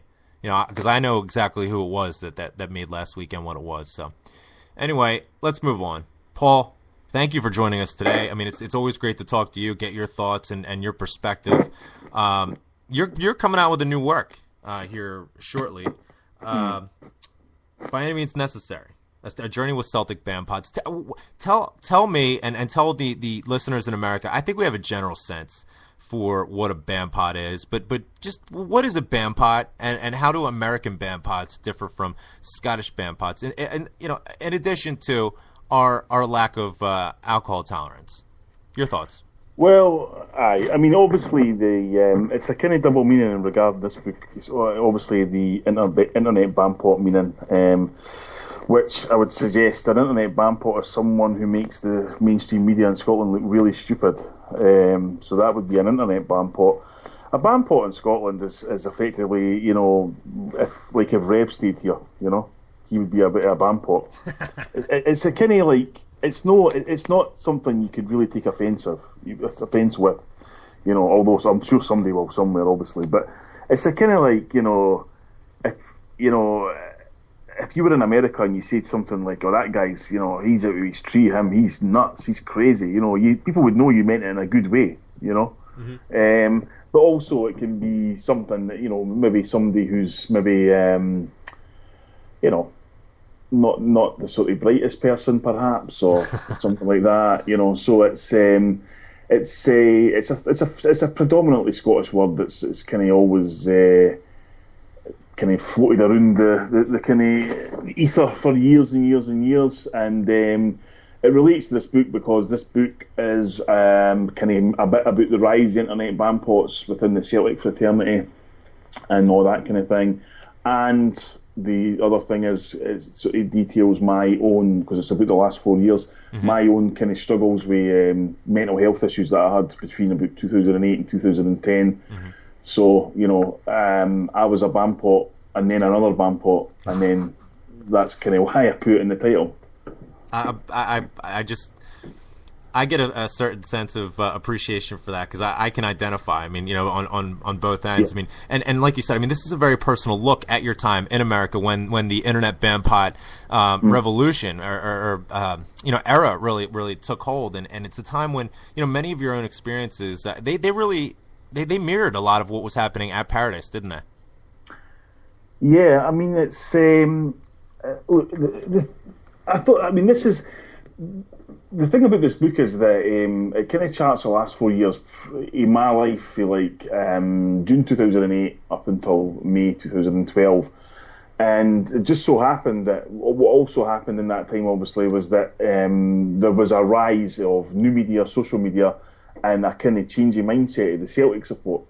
And I sort of became part of that kind of fraternity after a bit. And so I kind of married the two subjects into one, because I think I've mentioned before, like, there's got a couple of things in the book that one is that very few people will know about me until they read the book, very few people. And another thing that I've never revealed to a single person ever, including my wife and anything like that. So, and they're serious things, Mm-hmm. And then, so at that point, I then go back to America, sort of summer of 2010, and then the kind of internet bandpots are on the rise, and I kind of became thrust into that primarily because of kind of writing a blog and writing from Albert with Love to begin with, and going on to the Lost Boys and kind of getting a bigger sort of profile, if you like, for that. And then just, being part of, and knowing people who were involved in kind of exposing and, things like the Dallas thing and then the Rangers tax case and the demise of Rangers and all that kind of stuff. And just charting the kind of rise of all that, because, it seems incredible now, but it's only a couple of years ago where there was hardly any podcasts and hardly any shows. And, you know. And there was, even with the podcast or two that did exist, they weren't that frequent or stuff. Now we got 11. Exactly. I mean, now you've got Hail Media, and it's a kind of professionally run thing, and it's, you know, people are saying, Christ, there's too many now, and all that kind of thing, and it just, you know, I've kind of wanted to kind of make a point to say, look, you know, you have to remember how all this started, you know. So what I've went and done is I went and obviously spoke to yourself, and I spoke to Chris McGuigan and Seamus and Phil and Harper and Joe and you know, Richard for the car, Luke Shamrock, you know, guys like that who were kind of, you know, what was your reasoning, what was the moment, you know, what was your butterfly effect thing when you decided to get involved in this kind of thing, to the point where you're now looking at decline in circulation beyond belief in newspapers, Real Radio, Phone In, gone, Clyde on its arse, and what first might have been a hobby for people is now becoming almost like a full-time gig. Yeah. And I mean that in terms of, not just because, I mean, you'll know yourself, a show isn't, it comes on at 4 and gets off at 6 and that's it. No. You know, it's the preparation, there's, you know, you're kind of asked, you know, if you become a kind of high profile within that sort of Celtic internet community, you're asked tons of questions, and you're, you know, taken to task on things, and you're abused by people, and you're loved by people, and it can just really, you know, encapsulate your whole life at that point. So there's loads of that in it. I mean, I would say that, I mean, I'm looking at this book coming out about the 26th of October, and there's no doubt that this is the hardest book I've ever had to do in terms of the work that I've had to put in. I've been working on this now for the best part of a year, and only really, really working on it like full time, probably since about May. And it's a book that I kind of always wanted to do, pretty much when, you know, after the Dallas incident and all that sort of stuff. There was just a change in mindset, you know. Rangers fans were singing racist songs, and suddenly that song was banned. You know, Hugh Dallas was sent in anti-Catholic emails, and suddenly Hugh Dallas was sacked. Rangers were our arch enemy forever, and suddenly they were dead. You know, these things just didn't all happen. You know, there was reasons for that. So I thought to myself that I need to write how I actually feel about this, and in terms of how I felt about it, and my kind of small role in whatever happened and stuff, and talk to others and see what their role was and all that kind of thing, so that people could understand, you know, when the dust settles, just who was responsible for certain things that went out there and all that kind of thing, that can often get lost, but primarily because a lot of people involved didn't want to sort of shout to the rooftops. They just get on with it because that's who they are. And so kind of, you know, it's been a long drawn out process, and it's been really hard at times as well. And the second thing that I tried to do with it was, having this be basically my 6th Celtic book in the last 2 years, and the last one I'll be doing for at least 16, 15 months or so, is that I wanted to kind of try and evolve my writing a wee bit and make it better in any way I could. So the book that's the Albert Dugan Wim has the story channel and Charlie Mulgrew in it. Now the real reason that's in it, because I was kind of toying with it the last time when I was on this show, was that I realised that there's different levels with fiction you can go to, you know, and that there's much more freedom, the expression with it, you know. And I thought, this is something that I, you know, want to kind of try. So what I obviously done with that story was to say, right, you know, I'll base it on some true incidents and mention some true people, but in reality it's kind of all bollocks that was made up through my kind of sick mind, you know. And especially the stuff about me. No, I was just going to say not all of it, and obviously the stuff you've done true. On you go. I just wanted to look, what I tried to, and this will sound probably pretentious as fuck to people, but over the course of the summer, I wanted to try and kind of, as Bill Hicks would say, squeegee my third eye, my mind's eye. And so I watched very little television, bullshit television, you know, crappy stuff. Right. I read loads of books. I looked up loads of different theories on life and philosophy and all that kind of thing. I was looking at tons of documentaries and books about how people created stuff, the really good stuff that millions of people love. You know, how did the Beatles go from singing She Loves You to singing Sgt. Pepper's? You know, things like that. Just what the creative process was. I started to learn the guitar because I was interested in learning how you can learn something and then be reasonable enough to actually create something through it. Because that's effectively what I've been like with my writing. I've been learning as I go, you know.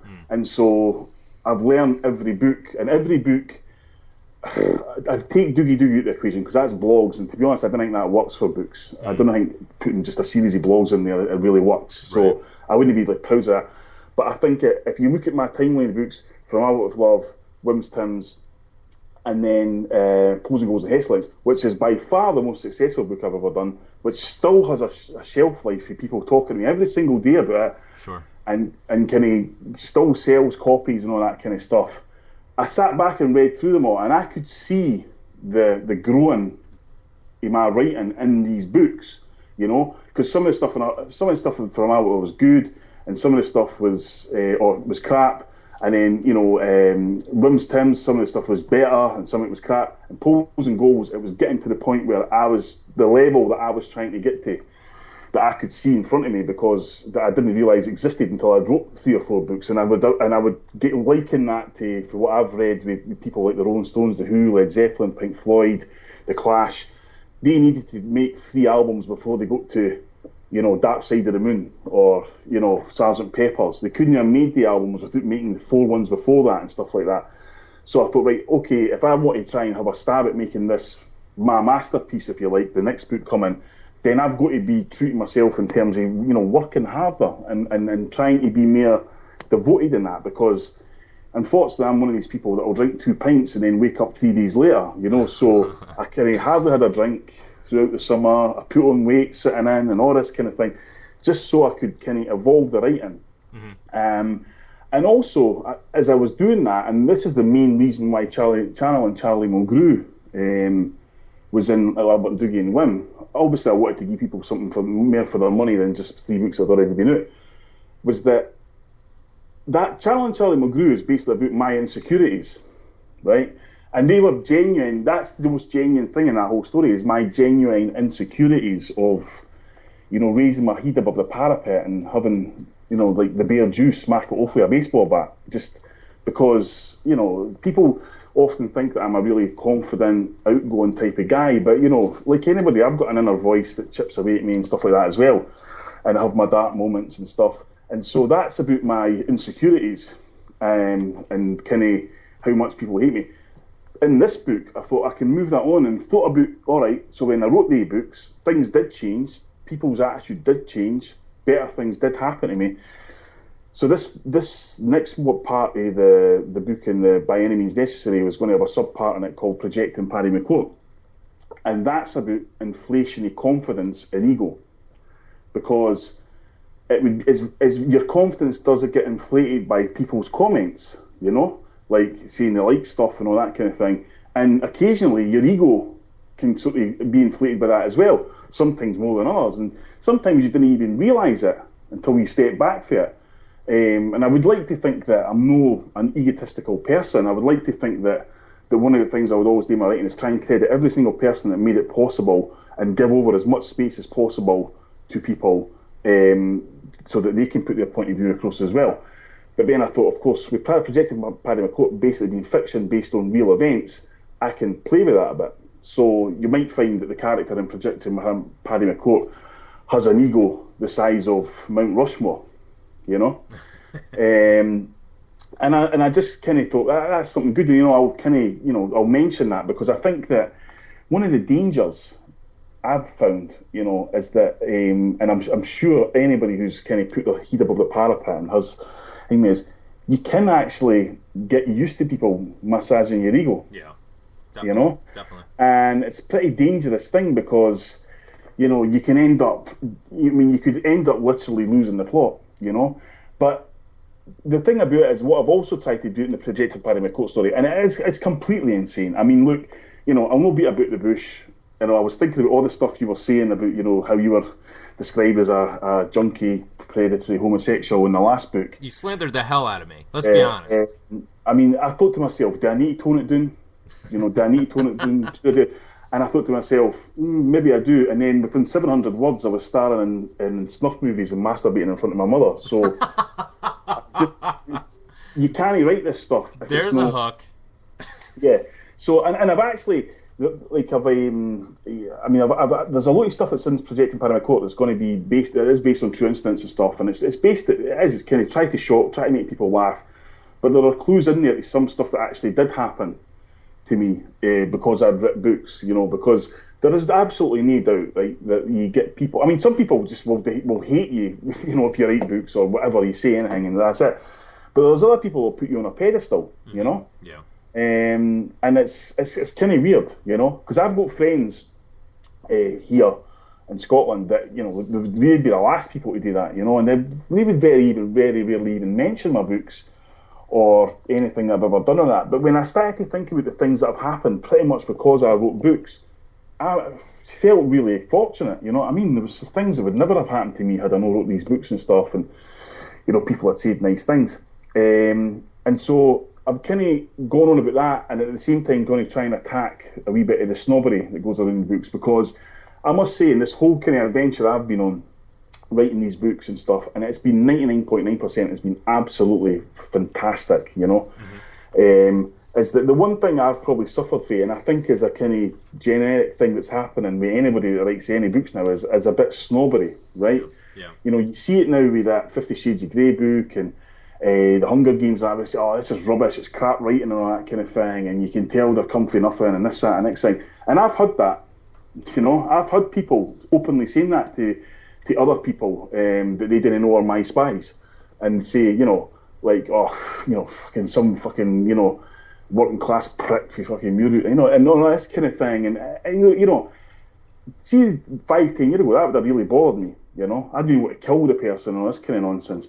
But now it's kind of like, I can understand it, and I spoke to Irvin Welsh about it. I mean, I didn't know Irvin Welsh anyway, it was but a friend of a friend, and he was just like, have you ever cared what some snobby pricks ever thought of you? And I couldn't understand what he meant, but you know what, I kind of do. Not for the fact that I'm like, oh God, I need my ego massage, but I'd like to actually find out for these people, what is it you didn't like about the writing then? What do you think should be changed and that kind of thing? Because sometimes I think I probably suffer for being too honest, and that can be seen as being confrontational and maybe being a bit a blowhard or something like that. So the Projecting Paddy McCourt stuff and the Channel and Charlie McGrew stuff is about me. I would suggest it's probably, basically it's pretty much a rip-off of Curb Your Enthusiasm, where Larry David writes a sitcom about Larry David, but it's the worst side of Larry David, Yeah. So that's what I've kind of tried to do with Projecting Paddy McCourt, and there'll be a few surprises in it. Gaffney will be illustrating a few things in it. Oh, There'll be a lot more new targets, so you might be safe, Graham, this time. I doubt it. Jim and Rev might not be, but I've just but I just overall I just wanted to say, that as I say, this is going to be my last Celtic book for about a year, a bit, because I'm going to try and I'm writing other stuff and stuff like that, and just wanted a break for it and let other people have a chance at writing about subjects and stuff like that as well. Is that I really wanted people to, if I could get one thing out of this next book, and about all the last 4 years and all that kind of stuff, is I hope people go out and buy it and say, I can actually see he's got better at this, because that is what I've been working at. Certainly over the summer, and I've been working at the book for the last 8 months or so, almost a year. And I just hope that that's what people bring out of it, is they say, actually, I can see the progression from Our Lord of Love to By Any Means Necessary. And should also mention the fact that the By Any Means Necessary title is a complete homage to Malcolm X, who has always been my hero. Now you mentioned, right there with Malcolm X, you're tackling some interesting analogies, some interesting avenues to try and add some perspective to what has happened in these past 4 years, specific to the referees' controversy, the Doogie, the Dallas Gate, those sorts of issues, and of course what Neil Lennon has had to put up with. And you sort of set out to analyze the race relations issue here in the United States, and try and find the analogies in what Neil Lennon's having to deal with, and what Celtic and the Irish community are having to deal with within Scotland. What drove this theme? You mentioned Malcolm X is one of your heroes. What inspired you to tackle this issue this particular way? Because I think there's so many fascinating analogies with it. Well, I think that whatever your culture is, then that's how you kind of enunciate things out there and put things out there that are, just the way you would do it. So, for example, having an Irish culture, right? a lot of our stuff would go out in song, like a rebel song or or poetry or stuff like that. If it's an African American culture, a lot of that will come out in rap music or stuff like that. It's just that's the kind of our culture's in the bars, that kind of African American culture's in the streets, and so that's how these mediums appear. The analogies, because obviously I'm not trying to suggest that the things that happen at Celtic, well, no all of them, I mean, the Neil Lennon thing, obviously, I'm not trying to suggest that somehow, Celtic has been, the Celtic situation in the last few years is anyway, the same situation as this kind of situation that African American people have went through in America, like, for hundreds of years. But the points I'm trying to make with it is that, Rosa Parks didn't ask to be moved to the back of the bus. It just so happened that she was, and she had just had enough. Mm-hmm. There are instances in the book of people saying that this incident happened, and I just thought, that's it, I'm not going to take this anymore, and I'm going to try and do something about it. Martin Luther King, was a Baptist minister's son who kind of only really got involved in the civil rights movement in '55 after Rosa Parks, and could easily have been somebody else that was in the room, excuse me, that was selected to be the leader after the Rosa Parks incident. It just so happened in 1955 it was Martin Luther King who was selected, and then 8 years later he stood in front of a million people in Washington. Now, there's a lot of chance in that, but then there isn't. There's, without question, there's a dedicated underground of Celtic people right now who are absolutely dedicated to ensuring that Celtic are not oppressed or basically pissed over like we always have been and always were by the establishment in Scotland. I mean, we've had plenty of examples in the last summer about how Scottish football has basically been run for the benefit of one club. Of course. And now that club's dead. The new club, the Zombie Nation that came out of that, has been just replaced that in the establishment minds. But the difference is there are people now that are saying, no, we're not going to accept that. And that's exactly the refusal was exactly the same thing as how the civil rights movement came out in America. And so, obviously, we've moved on in times, we've moved on in cultures, we've moved on in generations, but the spirit remains the same, the rebel spirit. Because I think that people often talk about, why did the Rangers fans step back and kind of watch their club die? Because they expected it to be saved. That's how their whole life's been. They expect it to get saved. Because they felt entitled. Exactly. Whereas we expect to get fucked. Mm-hmm. That's why we saved Celtic. That's why the support saved Celtic, because we expected to get. We knew nobody else would do it. And we were used to fighting for things that should have been coming to us anyway. So we were almost subliminally prepared to handle it. It was less of a shock. And it was when the triggers happened, it was like, all right, it's just time to get into action. As if it was any other one of these instances where we weren't getting a fair shake. Yeah, and so obviously in the last 4 years, everything changed, right? Every single thing changed. I mean, I heard somebody ask Phil McGillivan a question in Philadelphia, said, but nothing's ever going to change. And Phil had exactly the same look on his face that I had when I heard the question, when he was like, are you kidding me on? Rangers are dead. Are you kidding me? So, it's kind of like that where it's, these things will take time to seep into people, but nothing will ever be the same again. No. Nothing will ever be the same again. And I wanted to kind of reflect the people that helped make that possible. And of course, there'll be some people missed out and stuff or whatever that I didn't know anything about or couldn't get to, or whatever. But a lot of people that we all know will be in that book, and their roles will be kind of talked about and discussed and all that kind of thing with them. And I'll tell you, pretty much every single one of them were reluctant heroes, Mm-hmm. And that in itself is a good kind of insight into just how it was able to happen, because, we were up against an enemy in Rangers who had a front man who was like in control of half of Scotland. With the media and various other things and all that kind of thing. Thanks. Yeah. So, I wanted to do that. And I also, as I say, wanted to talk about the stuff that I was going through in terms of America and all that kind of thing. But also, and one of the most important things in it, and I was kind of flapping until I remembered this, is that I didn't want anybody to read the book and go, oh, load of rubbish, this. What are you talking about? You're kind of like, or you're just all paranoid, and it was never as bad as this, that, and next thing. What I've actually got, and obviously this guy will not be named in the book. At the start of the book, I've got a once upon a time story, and it's a once upon a time story for an ex-prominent Grade 1 referee. And he talks about from when he started being a referee and various incidents that happened within the refereeing establishment. And the stuff that people will read in this will blow their minds, let me tell you. Because when he told me them, it blew my mind. It was we're talking about levels of corruption that are beyond Enron here.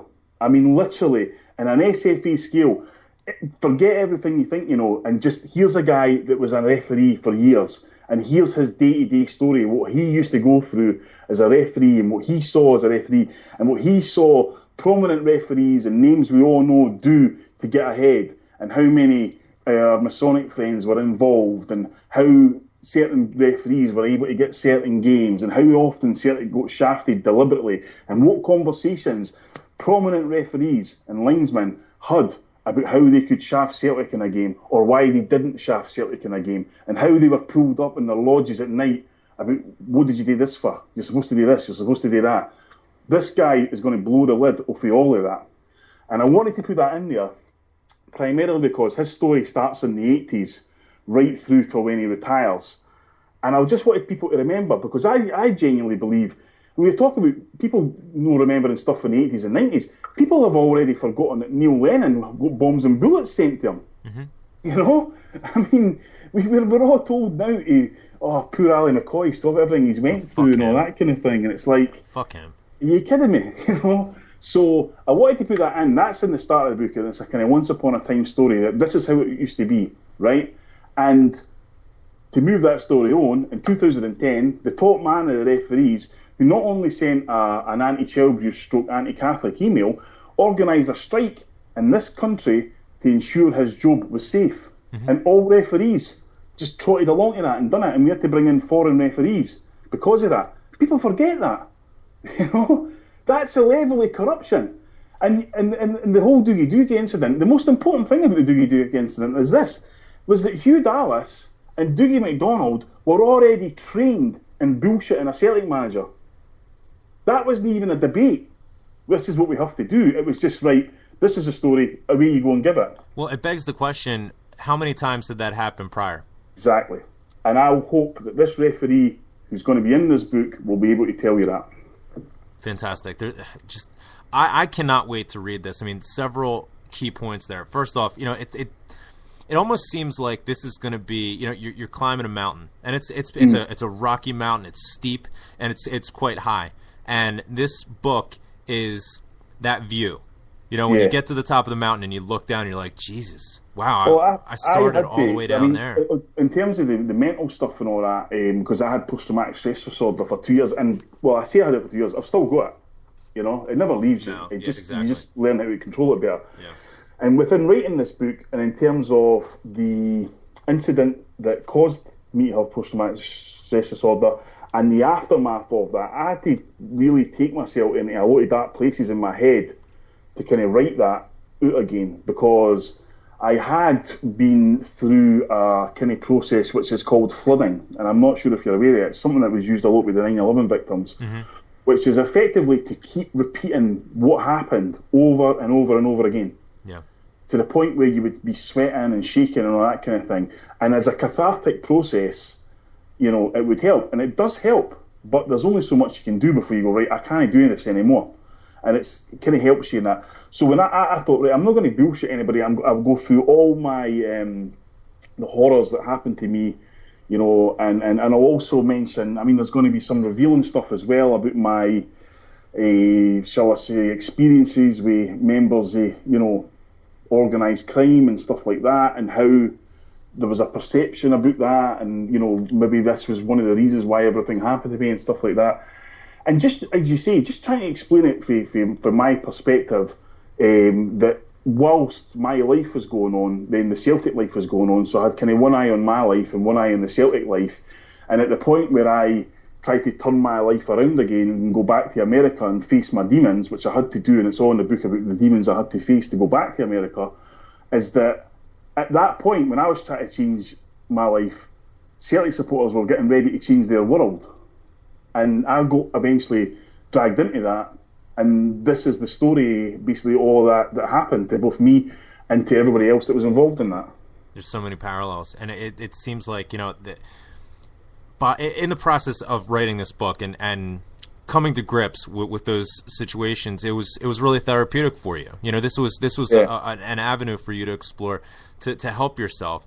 And I appreciate your honesty with this and your candor, because I think that and we've spoke about this previously, and you've been open about your support for mental health charities and the awareness of mental health issues, and I suffer from clinical depression.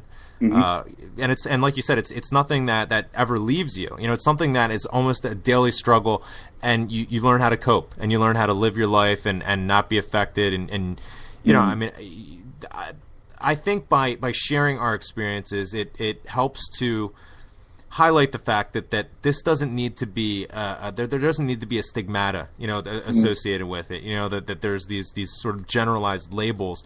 There's so many people that are affected by this and are getting help and treated, and it's useful to be open-minded about it and to take it seriously, and not as just people are just off their head or they're just on it or they're having a laugh or whatever. It's very serious, and the more awareness and education there can be with regard to that, the better. So I'm really I'm proud of I think the most important message with all that is you're not alone. Exactly. If you've got mental health issues, you're not alone. Exactly. Right? I think 1 in 4 people have suffered or do suffer from mental health issues in their time. It does carry a stigma. And I was victim of that stigma quite often. I lost a couple of good friends because of all these things that happened to me. They just kind of abandoned me, if you like. And I've got no kind of malice towards them at all, but you really do find out who your friends are in these situations, as I'm sure you have with your people as well. Mm-hmm. And that, what I've tried to, I went through some horrendous times, and it's in the book and stuff, and I'll not kind of go with the gory details here, but they were laced with humour at times. And sometimes, a good incident can kind of be better than 6 months of tablets, something like that, just the way your mind can go and stuff. So I agree. The kind of stuff is laced with humour. One of the times I was kind of at my worst was when Celtic played down at Wembley for the first time ever. And Tony Mowbray's first kind of games in the Wembley tournament, and went down there. Celtic played well and stuff. Found ourselves, me and my mate, in a pub right round the corner from Downing Street in Whitehall, London, and we sat there all day, literally drinking, and there was the guy who was the manager was like, complete, just tell straight away for the occupied 6 counties. Yeah. So we're having a bit of banter with him and all that kind of thing, and he was a current burn and stuff like that. But as the day went on, he realised we were all right, fine, and he actually said, he says, to be honest, he says, you guys have been brilliant. He says, see, when Rangers came down here 3 weeks ago to play Arsenal, he said it was a nightmare. Had to shut all the pubs, this, that, and next thing and that. So I thought, I admired his honesty in that, but of course we're drinking all day, like 10 hours in. And the next thing I looked over and this barmaid's kind of smiled at me, Ken. So I was like, Christ, she's all right, So my mate's like, aye, go for it, Ken. I was like, Daddy, what do you mean go for it? I didn't need to go for it. I says, the manager's my best friend here. Look at this guy, he's like been with us all day. So he shouts the boy over. I says, aye, but he's like, oh, you want to have a drink in that, boys? I says, no, listen. I said, see that barmaid over there? He looks at her. I said, aye. I goes, listen, she's giving me the glad eye here. I says, just find out what her status is in that egg, because I think she's really into me. She's like, which one are you talking about? Looks over and he's like, that's my fucking wife. And so, fuck's sake.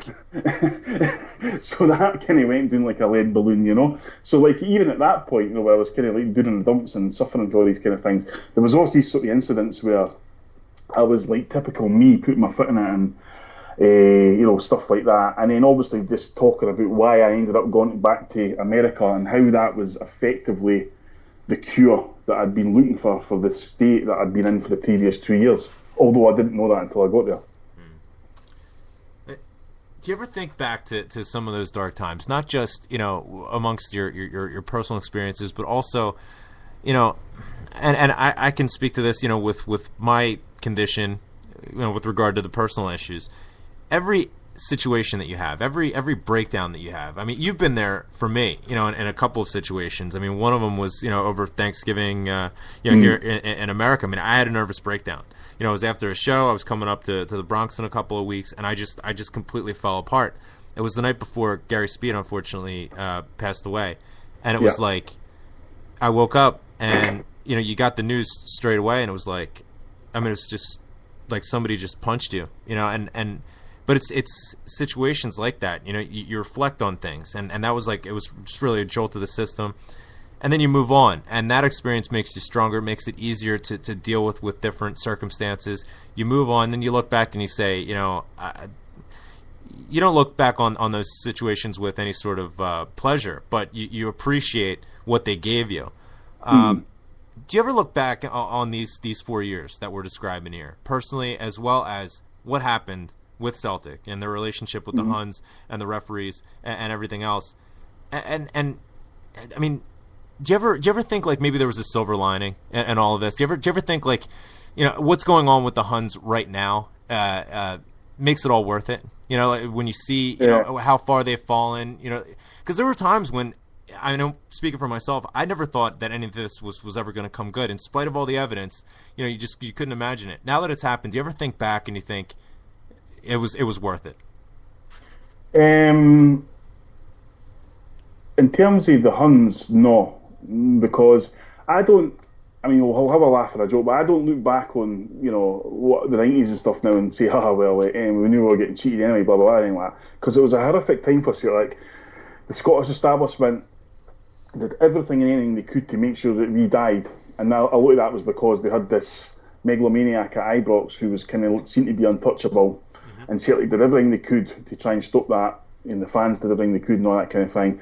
And the most galling thing for me is that Tommy Burns should have stopped 9 in a row. He had by far a better team than Rangers. We lost one game in a season, but he was up against this guy who just had unlimited funds that we thought were his, but obviously weren't. So I kind of have no real interest in sort of being like, ha, look at you now. I'm more like, no, this is what you deserve, and there's still more to come.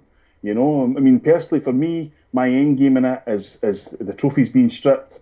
I think that's the last thing for me, and then I'll be able to move on for that mentally, and kind of get on with it. I'm not really interested in what Sevco are doing. I couldn't tell you what their score was today or anything like that, because that's a sideshow. I mean, that's just a circus act to sell shares to idiots who will buy them in October, as it was to sell season tickets.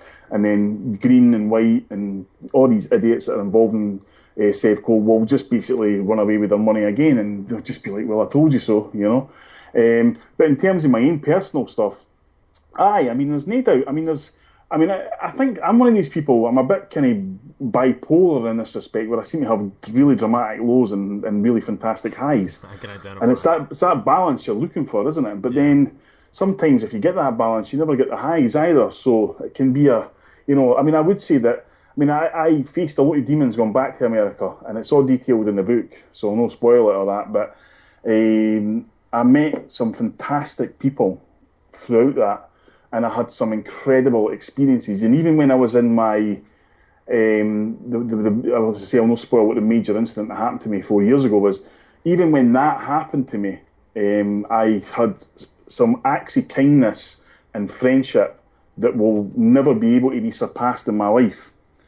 And I also had some moments of just utter hilarity that were just so funny. So I think, as you say, if it doesn't kill you, it makes you stronger. And I'm kind of like, as I say, there was 2 different periods in my life in New York that were completely different.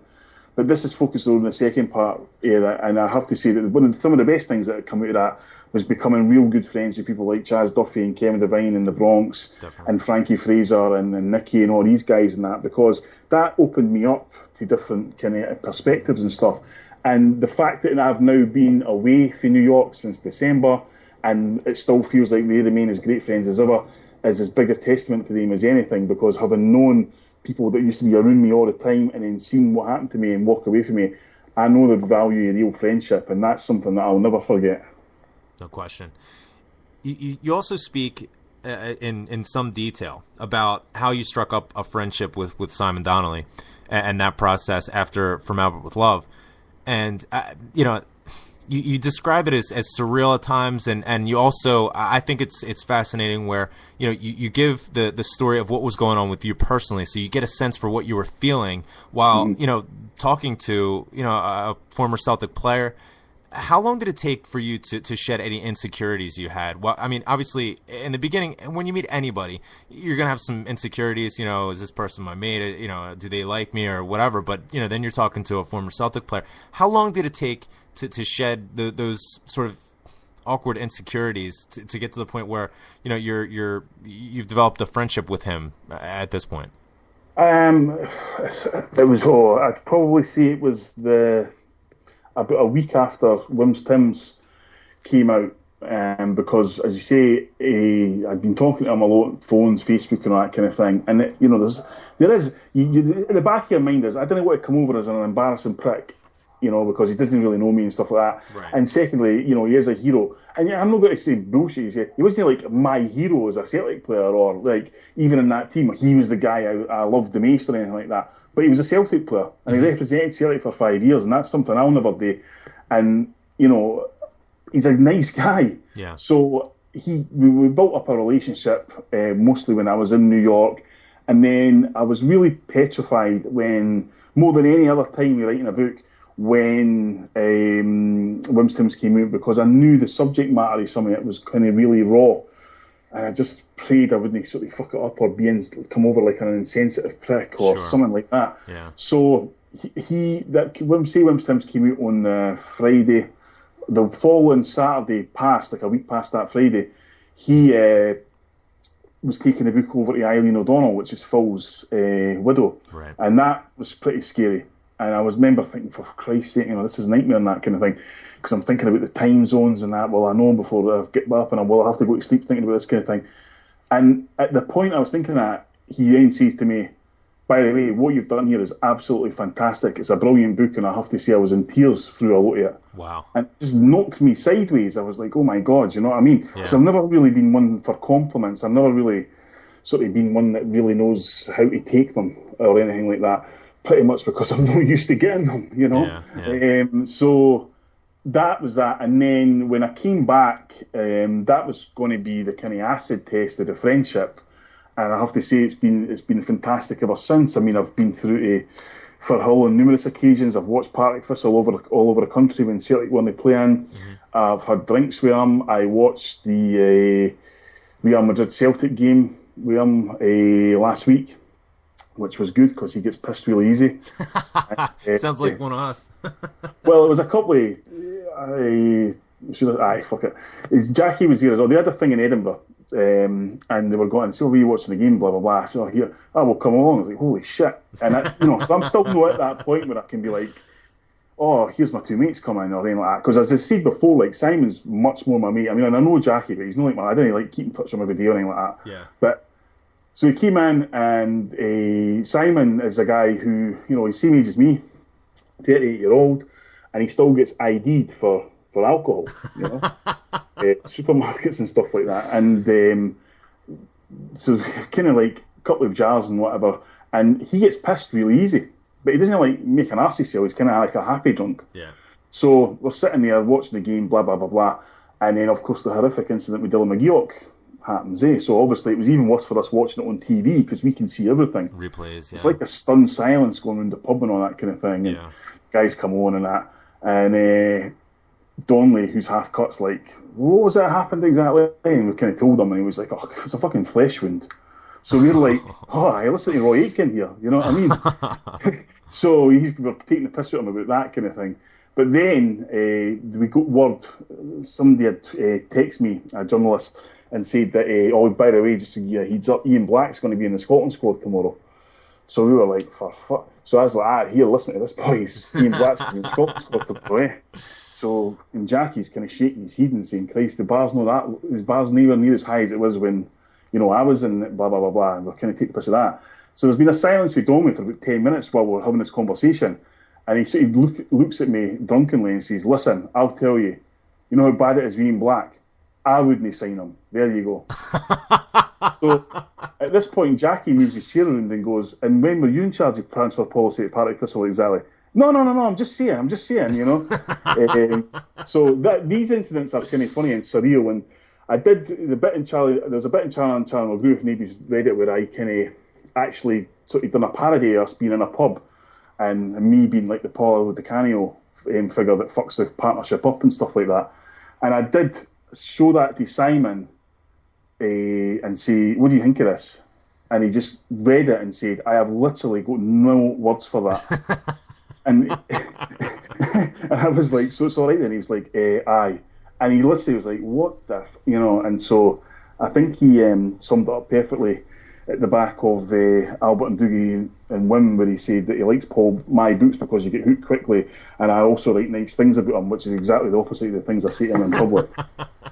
So it is a bit surreal, but he's a really good guy, and I think the friendship has lasted so far because he is a really good guy and can put up with an idiot like me. Well, and you know, I think that it's a testament to, you know, you being a good guy as well. I mean, it's easy to sense that you are genuine, you know, and you're very sincere in your intent, you know, and I think that carries a lot of weight, and it's very easy to get folks enrolled with that. People want to be on board with something like that. They know that, you know, you have the best interests in mind, and you know, that's absolutely fantastic, and it's fantastic from the standpoint of a storytelling perspective, because you're going to get, you know, more of those intimate details, those intimate situations, which I think, you know, are so interesting for people, and why so many folks enjoy your writing. You also mention, or you refer to your interview on your blog and the development of your blog, you know, at the front of the bus at blogspot.com, why you started it, how it developed, and then what the response was, and how that drove you forward. You mentioned or you referred to your interview with John Paul Taylor from the formerly of the ticket office at Celtic. You know, that got over 10,000 hits to your blog all of a sudden. How many of those do you think were folks who are looking for sort of inside information in terms of easy ways to get your ticket switched? And then did you sense did you feel a connection with him, considering his relationship to Celtic and you know, sort of how that parting of the ways took place? Well, yeah, I mean, John Paul's a guy, he actually wrote about it in one of the sort of testimonies in Albert Doogie and Wim about how we first sort of interacted, which was about 15 years ago, where I was moaning to him about European tickets and saying the system was wrong, this, that, and next thing. So him being him, he invited me in, we spoke it out and all that kind of thing, and it was all fine, and we became really, really close friends to the point where he's the godfather of my eldest son, James, and that was a real kind of honour for me. So the thing about John Paul is, see, if people, especially when he worked at Celtic, I'd never met John Paul, they always, oh yeah, see him, I can't stand him, because they never got a ticket for a game at such and time, whatever kind of. I've never ever met any person ever who's got a bad word to say about John Paul who knows him, because he's a really genuine guy. And as I said before, he is like, every Celtic employee I've ever met, he is by far the biggest Tim out of a lot of them. I mean, he would bleed green and white. He thinks like us, he talks like us, he acts like us. And he was basically forced out of Celtic, which was just, I mean, I was in America, so I wasn't as close to it as I'd like to have been, because I know he went to it wasn't until I got back and I realised just how much of a hard time he'd went through. But there was a situation where he effectively, there was money owed into Celtic from people through direct debits, and you know, thousands of people on direct debits, and you know, they bounce, or the people change bank accounts or whatever, and it got to a point where it was kind of getting a bigger and bigger. It's like, what have you got to do about it? And then certain people in the hierarchy were saying to him, well, you just need to keep hitting them until you get the money, and he's like, that's going to cost. That's what you have to do. He says, well, can we at least send them all a text message saying we're going to do it? Right, fine. So they do that, and all hell breaks loose, because loads of people at this point were saying, I didn't owe you any money, this is a mistake, you know, this kind of thing. And he'd kind of warned the hierarchy that, look, if you start hitting people's bank accounts and they start getting charged, you're going to have World War III in your hands, and we're going to be able to face the brunt of that in the ticket office, because they'll just come right in here, start shouting ball and this, that, and next thing. And so they were like, well, no, just you have to do that. Okay, so of course they do it, and literally within 2 hours there was 1,000 people at the ticket office ready to kill people. Saying, what have you done? What have you done? I've never won any money. I've got proof here. I didn't win any money. This, that, and next thing. Because what had happened was this was a computer error. It wasn't a human error. Yeah. So the hierarchy that demanded this came down to John Paul's office and said, "What's going on? Blah, blah. People are going crazy and getting phone calls left, right, and centre." And he's like, "Well, it's your fault." So what do you mean it's my fault? Right. Yeah. So, well, because you were the one that told us to hit all these bank accounts and so on and so forth. And the person for the hierarchy said, "I never told you to do that." And so John Paul was kind of like, "Well, I've got two witnesses here who was in the office when you said that. Did you hear them say it?" And the first girl said, yeah, I heard them say it. Second girl, "Did you hear them say it?" "No, I never heard them say it." And at that minute, he just thought, "I'm fucked." Yeah. Right? So then he was kind of eased out the ticket office after 15 years of incredible service to Celtic. I mean, I'm talking beyond and above anything you could imagine, into the supporters' relations role, which is effectively sitting behind a desk. Now, this guy is a talented guy. He now runs one of the biggest companies in Scotland. You didn't have him sitting behind a desk answering phone calls about people who are complaining about people smoking in the toilets, you know? Yeah. So it didn't, you know, he's no stupid, obviously. So he kind of knew my tea's out here, kind of thing. So effectively, then what happened was he handed in his resignation, and they were like, "All right, fine, you know, fantastic service." By this time, 17 years of service to the club through the dark times, the big times, through Seville, through all the death threats he got at Seville because he couldn't supply, you know, everything. Two previous employees had gone that I could name, and Maloney, because it would be churlish to do so, but you wouldn't even know who they were, and they were handed, you know, golden handshakes. "Thanks for all your service." Of course. So they brought John Paul into the boardroom. The board, the directors are there, and he handed them a framed picture of the Lisbon Lions and said, "See you later, mate." And this is a dyed-in-the-wool Celtic supporter. Oh, you know, you'll not meet a bigger Celtic supporter than John Paul Taylor. Yeah. Absolutely, no question. I mean, he's a supporter who happened to work at Celtic. He didn't become a supporter because he worked at Celtic. I mean, this is a guy who, you know, he worked under the old board. He worked under Fergus, Alan MacDonald, Ian McLeod, Peter Lawwell. He worked under them all, you know, and he survived up until when he left in 2008. And when he first got out, I would say he was kind of like, oh, thank God that's all over, because the stress he had was just literally, I mean, I know what that, the month between us being beaten Boa Vista on the road to Seville and then Seville happening, that I know what that man went through. That man was getting death threats at his house. That man had to change cars, you know, because people just wanted tickets. That man had to be shadowed by security people everywhere he went. That man had to go and pick up the tickets from Seville because no courier company in Britain would do it because the tickets are worth too much money. He had to go over to Seville himself, pick up the tickets, fly back himself. Every ticket that ended up in the pockets of sales was. That man would have gone to the ends of the earth to Celtic, and it saddens me beyond belief, not just because he's my really good mate, but because Celtic need people of his calibre at the football club. Because I'll tell you now, if there was anything like the stuff we've been talking about earlier that John Paul was responsible for, we would not be having that conversation. You'd be wearing jerseys that you'd bought at that game last week, and it's a real sad day when people like him are at Celtic Football Club anymore. No question about it. I mean, especially in light of the fact that it's reasonable to assume. I mean, that's conduct unbecoming of a Celtic supporter. If you are going to be in charge of so much, if you're going to have so much responsibility over a club that's loved by so many, that's not the way to do things. That's not the way to behave. That's not the way to treat people. You know, and bullying. I mean, there's a culture of bullying, which I think is led from the top down. And it's sad because there's such a beautiful thing that surrounds this football club, and it doesn't need to be that way. There's an insecurity, and that breeds a bullying culture, and to say it's disappointing is not even doing the feeling justice. It's just it's extremely let down. But Paul, Do you have a minute? I mean, I want to take a quick break. We're going to play a song, and then we have more fun facts, and we're going to talk a little bit about the concept behind fun facts, and how we're going to make that a piece of our show each week going forward, and which I'm really excited about. And then we're going to hear more about your upcoming book coming out October 26th. Yes, hopefully, yes. Fantastic. All right, stay with us. You're listening to Beyond the Waves. We're here with Paul Larkin. We'll be right back.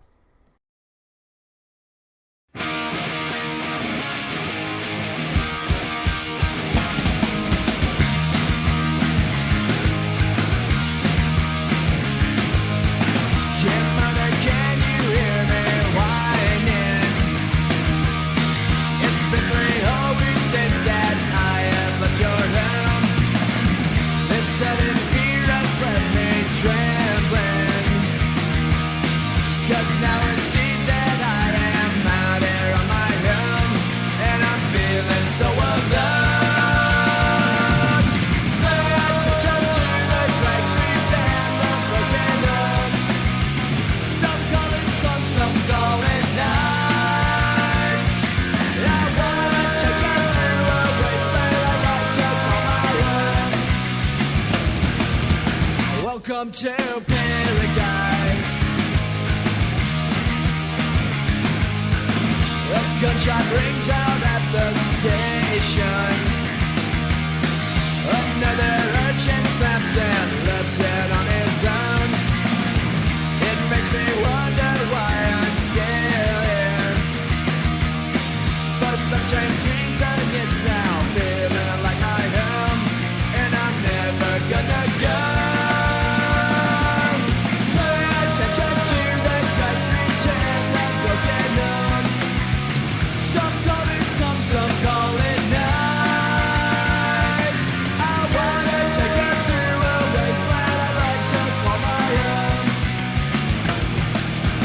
Welcome to paradise.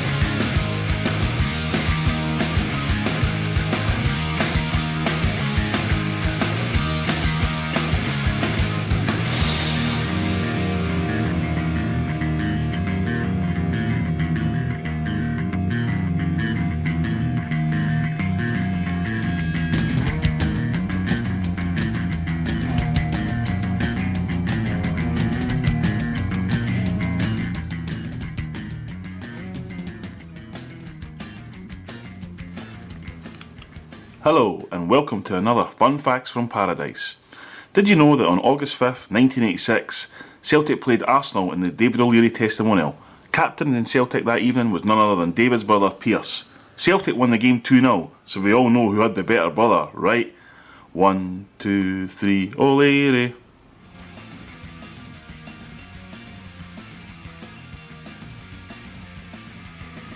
All right, welcome back to Beyond the Waves, Celtic Football Show. My name is Graham Wilson. We're joined today by Paul Larkin. Hello. And we're hearing about his upcoming book coming out, which you can find in all good bookstores on October 26th. Entitled... And some bad ones as well. And some bad ones as well. Absolutely. Let's get out of this here. Fantastic. Paul... we're getting into, sort of the business end. I hate using that term. It was at the top of my head just there. The business end of the transfer window just now. There's been a lot of debate on Twitter recently, about who's at fault for the bad signings that Celtic have come up with over the past couple of years, and whether or not we should even give Neil Lennon money. How much does Peter Lawwell, how much responsibility does he bear for this? Who makes the decisions? Who has the final decision for transfers in terms of who we're going to get, how much money's spent, etc.? Let's put this to rest, because I can't deal with it anymore. I think it depends on the level of money spent. I mean, I don't think that. I mean, I think you've got kind of like a kind of co-op, Peter Lawwell, John Park, and Neil Lennon, and for example, Neil Lennon liked Gary Hooper, scouted Gary Hooper, recommended Gary Hooper, they sanctioned it, they got him. Certainly, there would be cases of John Park going around the world and then saying, well, what is it you're looking for? Well, we need a left back and a centre midfielder. Well, here's two guys. And then Neil Lennon would pick them and they would kind of work their way through the list. But ultimately, Peter Lawwell will sanction any transfer unless it goes above a certain amount, which used to be £2 million. I'm not sure at the minute if it's still the same or not. Dermot Desmond would need to get a phone call about that as well. But people like, it kind of, look, it's Kyle, Izzy, stuff like that. Neil Lennon never saw them play, They were recommendations based on John Park. Now, Celtic has effectively a PLC structure, and that PLC structure is applied to the football club. And anybody who's ever been involved in a corporate kind of PLC structure will tell you the only time that fails is if somebody in the line says, I don't think someone else in the line is good enough to do their job, right? So in other words, if Neil Lennon says, look, I'm sick of getting these recommendations for John Park, that's when the whole thing falls apart. Now, I've got a lot of time for John Park. I've not met the guy or anything, but he certainly seems to know what he's doing. No question. But what I would say is I'm not overly enthused about the kind of scouts that we use just at the minute. For example, one of our first team scouts at the minute is a guy called Neil McGuinness, who was formerly an IT guy at Celtic. I don't know the logic behind that. I certainly know he's never been involved in professional football, so I'm not overly keen on that aspect of it. Maybe he played a lot of Football Manager? Well, there's a good book about that actually. Kenny Miller, a wee plug in there for him, but it's no good. But if you're into the geek stuff, strategy, football management games, you'll love this book. To me, it was like reading the Da Vinci Code, to be honest. But it does look brilliant. I think that I know that John Park found guys like, and there's plenty of people back. Key, Izagiri, Kyle, Rogner, all the obvious ones. The ones that have just come from nowhere, Wanyama. So you can't question that, Now, people can say, I can understand arguments to say, well, Lennon picked Daryl Murphy. Well, Lennon doesn't pick Daryl Murphy. Lennon gets told how much he can spend. That's the fundamental difference between, because, as well as Daryl, nothing against Daryl Murphy, but nobody seriously thinks that Neil Lennon said, I want Daryl Murphy, go and get me Daryl Murphy. We have to work within the constraints of our budget. I personally think that there are not enough football people running the football aspect of the club, and I think that needs to change. I think we need, I'll throw it out there, right? 2008, when Gordon Strachan was struggling a bit, what happened? They gave him a bit of help. Neil Lennon came in as first team coach. We won the league. Fantastic. If I'm Peter Lawwell now, I would switch those roles about. Keep Neil Lennon as a manager, bring Gordon Strachan in there as a coach. I think it would be a fantastic move for Celtic. Gordon Strachan knows football inside out. He's been in Celtic, he knows the club, and he loves coaching. Mm-hmm. He absolutely loves it. He hates the management side of it. He hates dealing with the press. Yeah. He hates dealing with all the nonsense, but Neil Lennon can do that. And he's no one of these guys who would try and undermine Neil Lennon in any way. Anybody who's seen him on ESPN or any commentary, the guy loves Neil Lennon. Yeah, he does. And let's not forget, he was also on the end of a phone for Neil Lennon on numerous occasions, including before Ibrox, when Samaras scored the 2 goals, where they debated all night about whether Sammy should play in that role or not. I think that, now we know that they kind of tried to do this, because I'm sure at some point Gordon Strachan says, how long can I be on the end of the phone before you start paying me? Mm-hmm. Yeah, exactly. And there was a wee kind of thing. I think that'd be a fantastic replacement for Alan Thompson, is to bring in a guy like Gordon Strachan, because what I can tell you 100% guaranteed is the Alan Thompson departure has meant that Johan Mialbi has a far bigger role within the coaching structure. Sure. And so I think that what we need to be looking at is our coaching structure now, in terms of, let's know who the manager is going to be in 10 years, because he's already at the club now. Well, that gets to another question that I have for you, actually in two different parts. First off, we have, as we mentioned before, we have 11 shows associated with Hail Hail Media now, which is absolutely phenomenal. We just had the Green Room and the 90-Minute Cynic join recently. And the 90-Minute Cynic, I've had my eye on them for several months. I'm a big... Well, I know well you're light with men, so... Yeah. It's definitely... that's definitely part of the slander, again, against me. I've been a fan of their work, though. For several months. No, it's great stuff. They have a good show. There's a lot of banter, amongst them. They did have a debate, which I thought was fantastic. It was about a 10-second debate. Fortunately, there was a consensus, but about whether Neil Lennon should should stay as Celtic manager. I can't say that with a straight face. As I mentioned, the consensus is yes, he did get the thumbs up, if you will. Grade for me the job that Neil Lennon's done, and how long do you think Neil Lennon will be at Celtic, whether he likes it or not? Well, I think Neil Lennon right now, he spoke about it at length last week, how much he'd agonised over the Helsinki games, or just those games, whoever we were going to play. I think he knew that if we didn't get into Europe, and hopefully the Champions League, but certainly Europe to December, I think he knew that wasn't going to be good enough for Celtic. And I think if Celtic supporters are honest with themselves, they could probably see how the likes of Dermot Desmond, Peter Lawwell would say, this isn't good enough for Celtic. We need to be in the Champions League, And I think Neil Lennon knew that. I'm not saying that pressure was applied by him, by Dermot Desmond, or by Peter Lawwell. They hadn't to back that up at all. But I would say that I think he knew that, look, we're going to win the league this year. That's a given. We have to be in European football and probably the Champions League, but certainly European football. So I would grade him about 7 out of 10, because I think that, first of all, you have to look at the state we were in, left by Tony Mowbray. True, definitely. Horrific. Second of all, you have to look at the circumstances he's been put in by scum, right? Yeah. In terms of, armed guards and all this kind of thing. Unbelievable. And thirdly, as I sort of hinted at before, if Neil Lennon was able to get the chop, Peter Lawwell and John Park would need to carry some of that can, because they're the ones, along with him, that are putting the players in the team. So it's a kind of three-way thing. I like Neil Lennon as a manager. I think he's learning as a manager. I think he's a leader. I think he's our leader. I think that he has understood that although we love his fire and passion on the touchline, that perhaps he has to hone it in a slight, simply to not allow the people who hate us an in, as they took on numerous occasions in his tenure. I like the fact that Miyalbi's got a bigger role. I like Miyalbi. I think he kind of understands. I think he's got a clear philosophy of football. And I think that Neil Lennon will be the manager of Celtic as long as Celtic are competing in European football. Because barring some catastrophe, we should be winning the league for the next 4, 5, 6 years easily.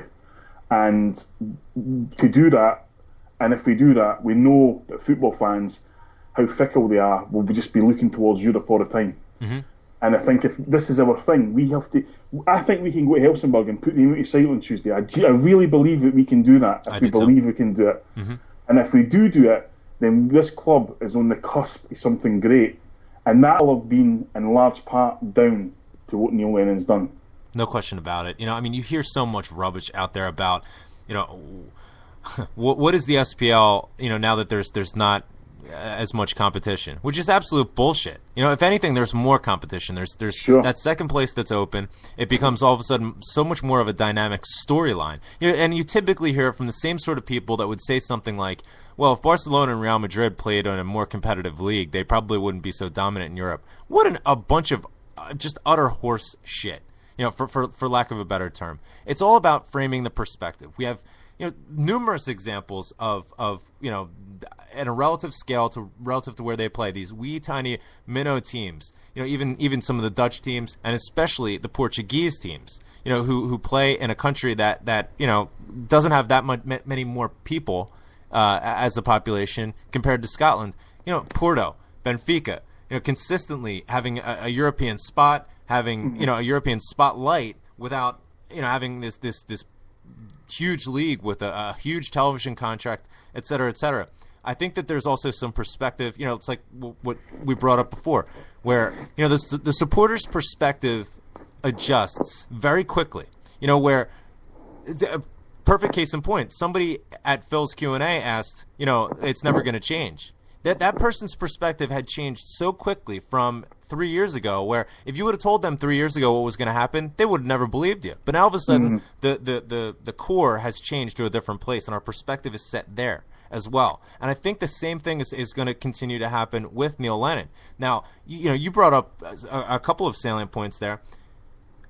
Peter Lowell and to a certain extent John Park are definitely going to have to be accountable to whatever fate lays in store for Neil Lennon, simply because the question that needs to be asked upon a potential sacking of Neil Lennon is, could another manager have done better? And I'm not so sure that, given the resources financially that Neil Lennon has been given over these past 2 years, I'm not sure that another manager could have done better. No, I mean, I think I've seen some. Look, there's no doubt in my mind there's a section, a small section, right enough, a section of Celtic supporters do not like Neil Lennon.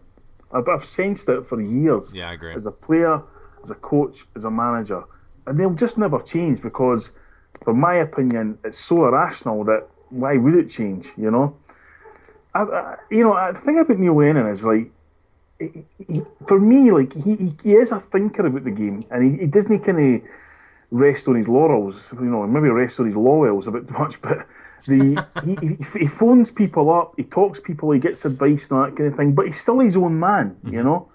He's still the boss. And I just think that, it's kind of like, it can be easy to forget, that only, 15, 16 months ago, he was pretty much dodging bullets and bombs. Literally, yeah. And so I think we can forget that sometimes. And I say, like what you're saying about the guy in Philly who things are changing that.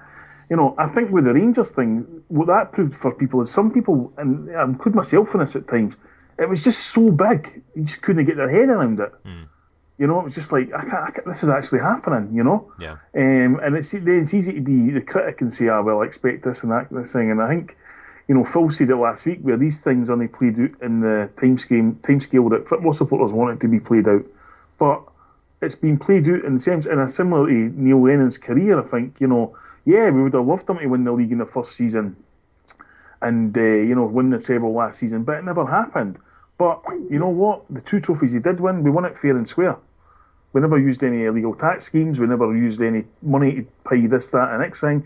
And, I'm proud of what Neil Lennon's done for the club, because I thought we were sailing into a kind of tide of mediocrity for years because of the kind of era after Strachan was not addressed properly. And you have to say that I think Neil Lennon was the board's last card, if you like, because they'd failed with Tony Mowbray, and then they brought Neil Lennon in after a month of these stupid Q&As and stuff like that.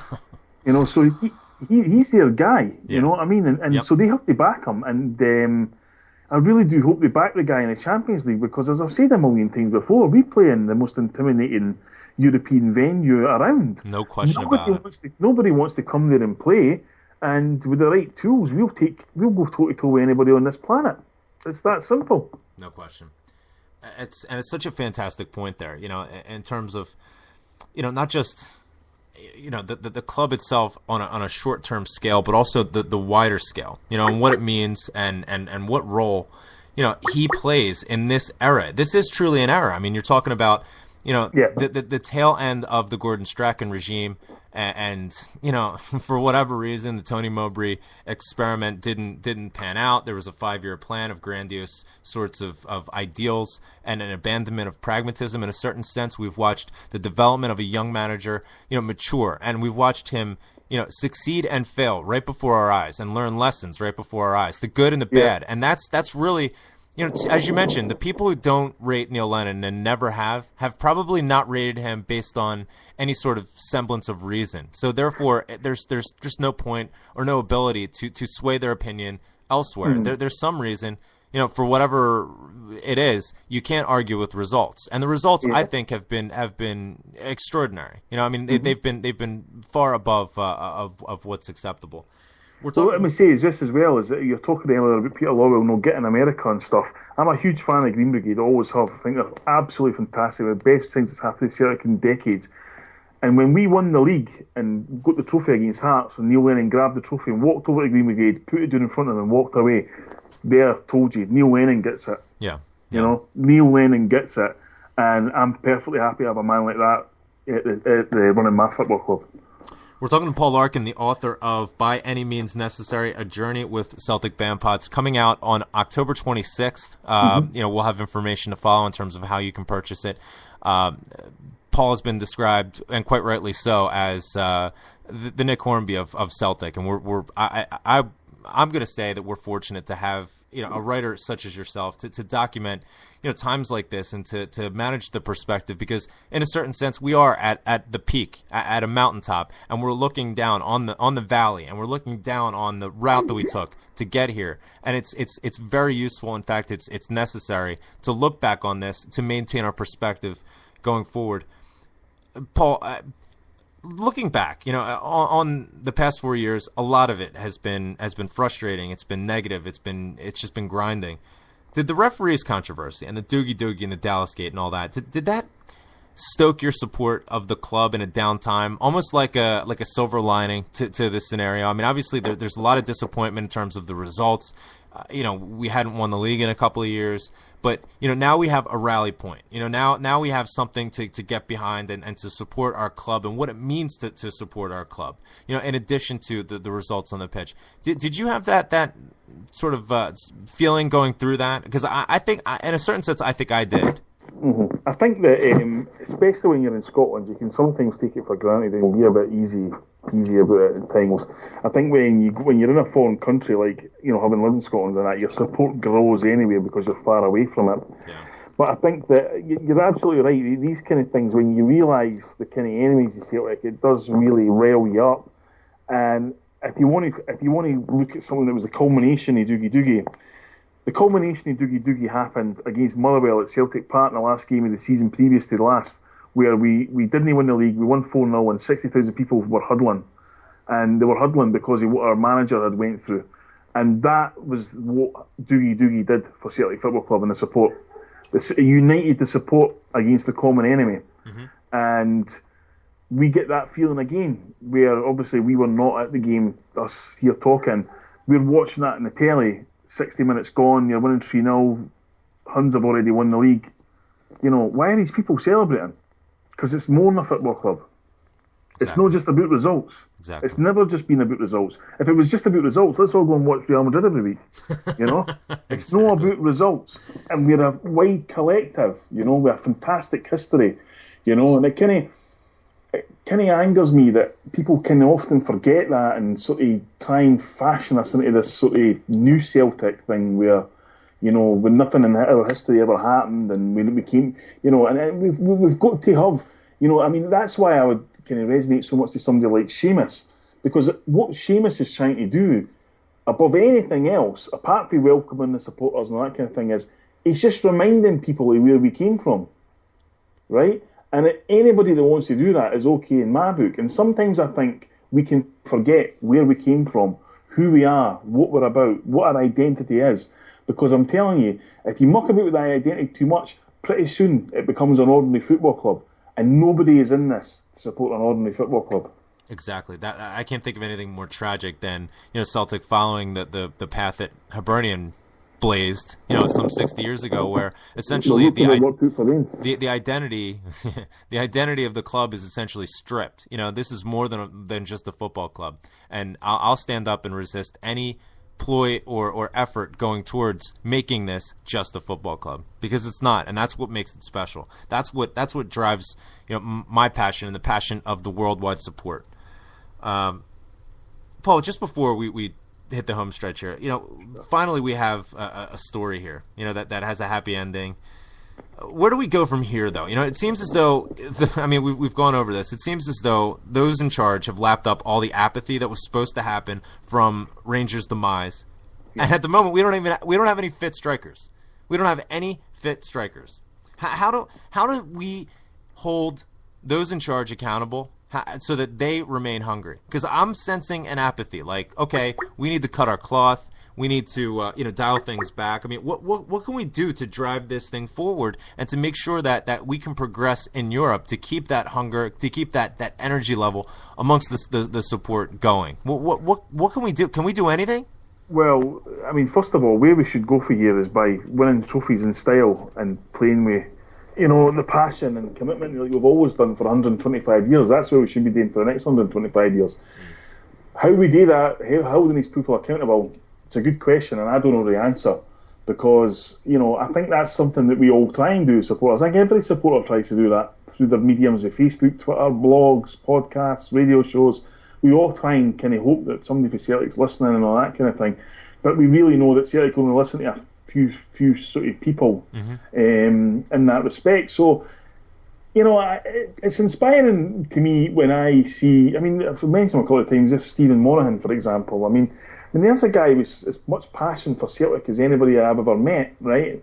And they're the sort of people, and I would include people like yourselves in that in the past, you know, when I first met them, that any time I might feel down about, Christ, are they ever going to listen about this, that, and the next thing, I'll meet a guy like him and go, they will, because of people like him, you know, and because we have people like this, because, you know, it's a wide family, it's got a broad, I mean, I don't think there's any support on the planet with a different and more broader selection of views than the Celtic support that will execute them so passionately and, you know, and all that kind of thing. But you can use that properly, because if you unite that support, it's an unstoppable weapon, and that's what Celtic's focus should be, uniting the support behind their dream. I don't want to have a letter for Peter Lawwell saying you're the lifeblood of the club and all that kind of thing, and then I'll phone up and get no hold for 45 minutes. Exactly, yep. You know? Yeah. I just want to, I didn't want to be bullshitted, I just want to be told, listen, this is our aim. We want to represent Celtic throughout the world, and let's go and do it with you behind us. So say, right, fine, what do you need? What can I try and do? You know, I've got 4 season tickets at Celtic next season.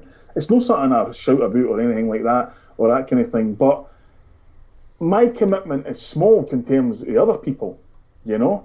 I mean, there's other people with massive commitments with Celtic, and I'm not just talking about big money men who put in millions of pounds. I'm talking about people who go without meals so they can go and watch Celtic. Yeah. I'm talking about people who leave loved ones at the crack of dawn this morning to go away up the Highlands to support Celtic, and then get abused continuously on Twitter by people for God knows what reason, because they didn't like what they hear, or they don't like, you know, these people are Celtic Football Club. The support, we're all Celtic Football Club. We will be here well after your Peter Lawwells and Neil Lennons and all, everybody like that.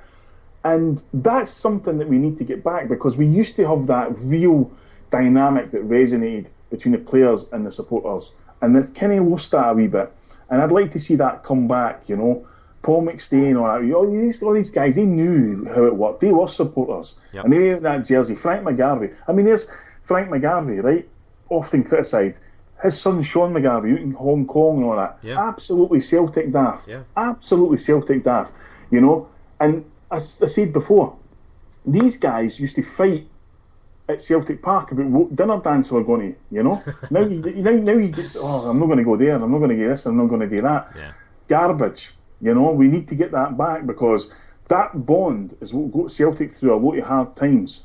You know, after the Lisbon Lions and that kind of thing, and there was a new era, Joe Senior left and that kind of thing, the Celtic support was brilliant, because what used to happen often is you went away to Europe and say you got beat 2-0 or whatever away from home. The following game on the Saturday at Celtic Park against St Mirren or whatever, people made a bigger effort to go to that, because they saw the team got beaten Wednesday and they needed our support.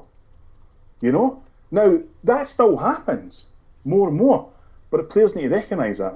No question. You know? No question. Players need to recognise that this thing, you know, they're part of this thing, but the supporters are the most important thing, because they're the thing that keeps it going. They're the reason why we're here 125 years later, and they're the reason we'll be here in another 125.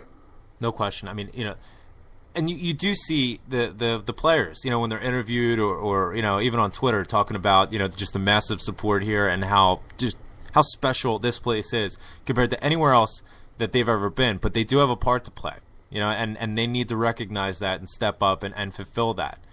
You know, I mean, this isn't a day and age where, you know, the players themselves aren't being looked after. You know, every care, want, and need is taken care of for them, and in addition to, you know, a huge pay packet. You know, even the worst paid player is you know, just financially. Well, I was thinking about it last night, that the only Lisbon Lion I've never met is John Clark.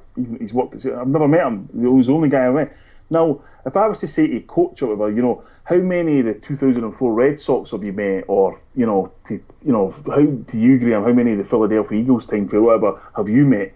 I'll guarantee you've hardly met any of them, if any. But these people were accessible, and they carried the word to Celtic, because they changed the world in '67, and they also changed our lives. And more importantly, throughout that period, they enhanced our lives because they were always there for us.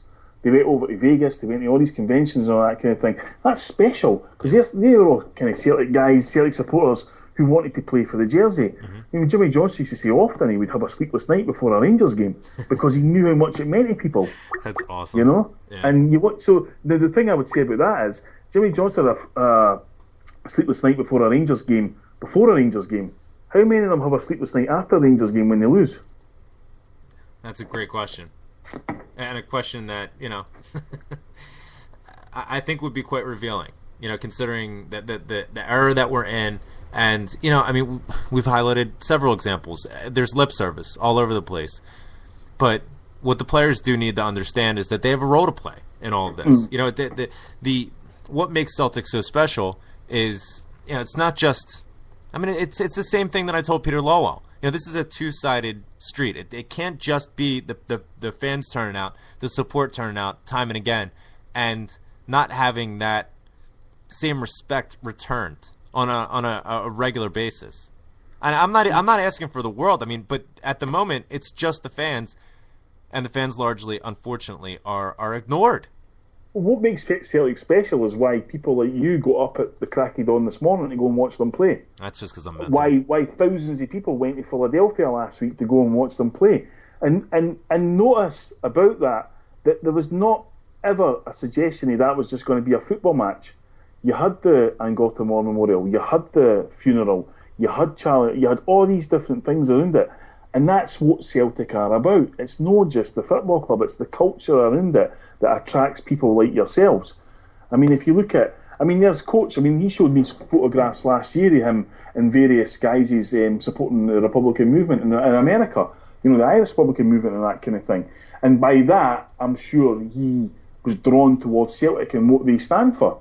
Now, you show me another club that does that doesn't win European Cups and Champions Leagues or whatever every year. Yeah. You show me a club that can attract supporters, not based on results. Yeah.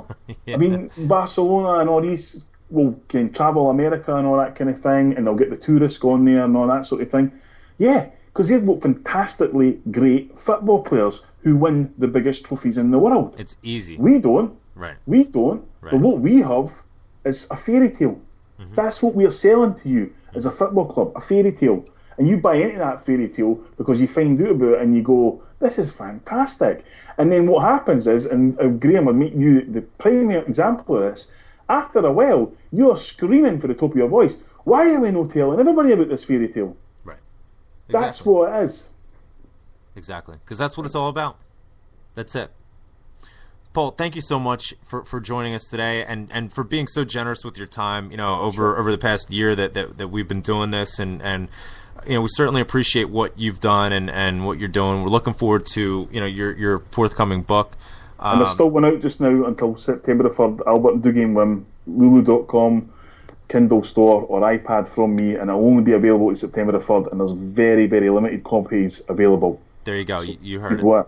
And the Bamport night's completely slammed. There's now a reserve list in operations. So there's only going to be 20 copies that night. So if you want to get a copy and you want it signed, bring it along. Or if you want to complain and hit me with it, bring it along, whatever you want. But probably best to buy it first and bring it. Okay, so I'm not even going to plug the Bampot night. It's sold out. You're too late. It's not even sold out. It's free entry. And I've had quite a few people asking if I'm putting on a free bar as well. What do we want from me, man? It's already getting a band and... unbelievable. The Rebel MC, Jason Higgins. And I should say as well about the Bampot, like the books and all that. The books, always mention people write stuff or I spoke to them. The Bampot nights, I don't organise them. I don't organise book launches. The book launches are organised by Liam Power at Brummy Boy on Twitter and Jason Higgins at Ooper Celtic. And if it wasn't for them, the last book launch in Edinburgh wouldn't have happened. The book launch that's coming up would not have happened. They didn't put any pressure on me. I didn't really have to organise stuff. I take the names for people because I'll know them better than they will. But apart from that, it's all their hard work. So if you're ever getting married or what anybody organise it, get in touch with them because they're absolutely fantastic, and it's down to them. And they pick the venues, they organise the bands, they do every single thing. So I take no credit for that whatsoever. I just turn up and talk shit for 20 minutes, you know. Although this time, actually, at the request of a few people, there's going to be a Q&A. So I'm really praying that nobody from my past appears. Well, hopefully there's somebody like Coach over there that can get the video of that and stream it out there, so we can all partake in your awkward moment if that does. Well, Andy transpire. can bring guns. Oh, fantastic! That seems reasonable. And the open bar starts with Josh Gaffney, if anybody's curious. So definitely stop by and see Josh. That's the code, Josh Gaffney. Josh Gaffney will hand you a voucher that'll look exactly like a £10 note. Yep. And he's the man to supply your drinks. So Josh Gaffney, Gaffney67 on Twitter, he's your man. Definitely. Paul, two more questions and then we'll wrap it up. Looking forward, lots of talk about Jordan Rhodes lately. Should we sign him? Rumors about this, should we not? Rumors about how much he's valued at, Premiership clubs coming in for him, Championship clubs. You had the opportunity to see him this past week at Easter Road. What were your thoughts on him? Is it realistic to hope that Celtic could sign him, even if we do qualify for the Champions League, get the windfall from that? And would that be good business? Because in my mind, that goes contrary to what my perception of our business model is, which is sell low, or I'm sorry, sell low, yeah. If only we could sell.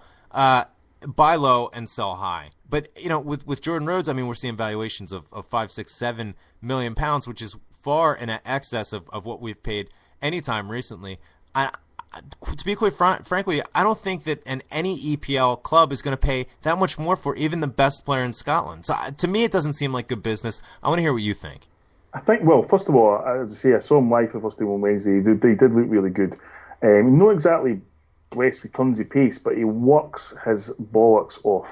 And he is always moving for the ball, and he's got a nose for the ball, and he's always in the right place at the right time, which is fantastic for a striker.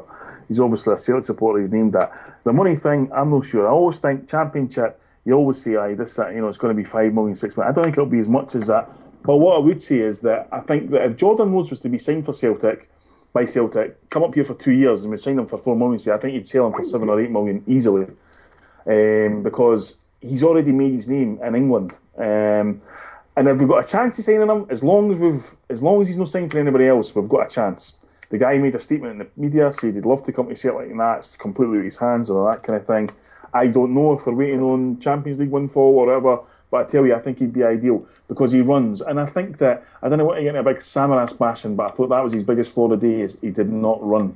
He did not work people. Jordan Rhodes works defenders.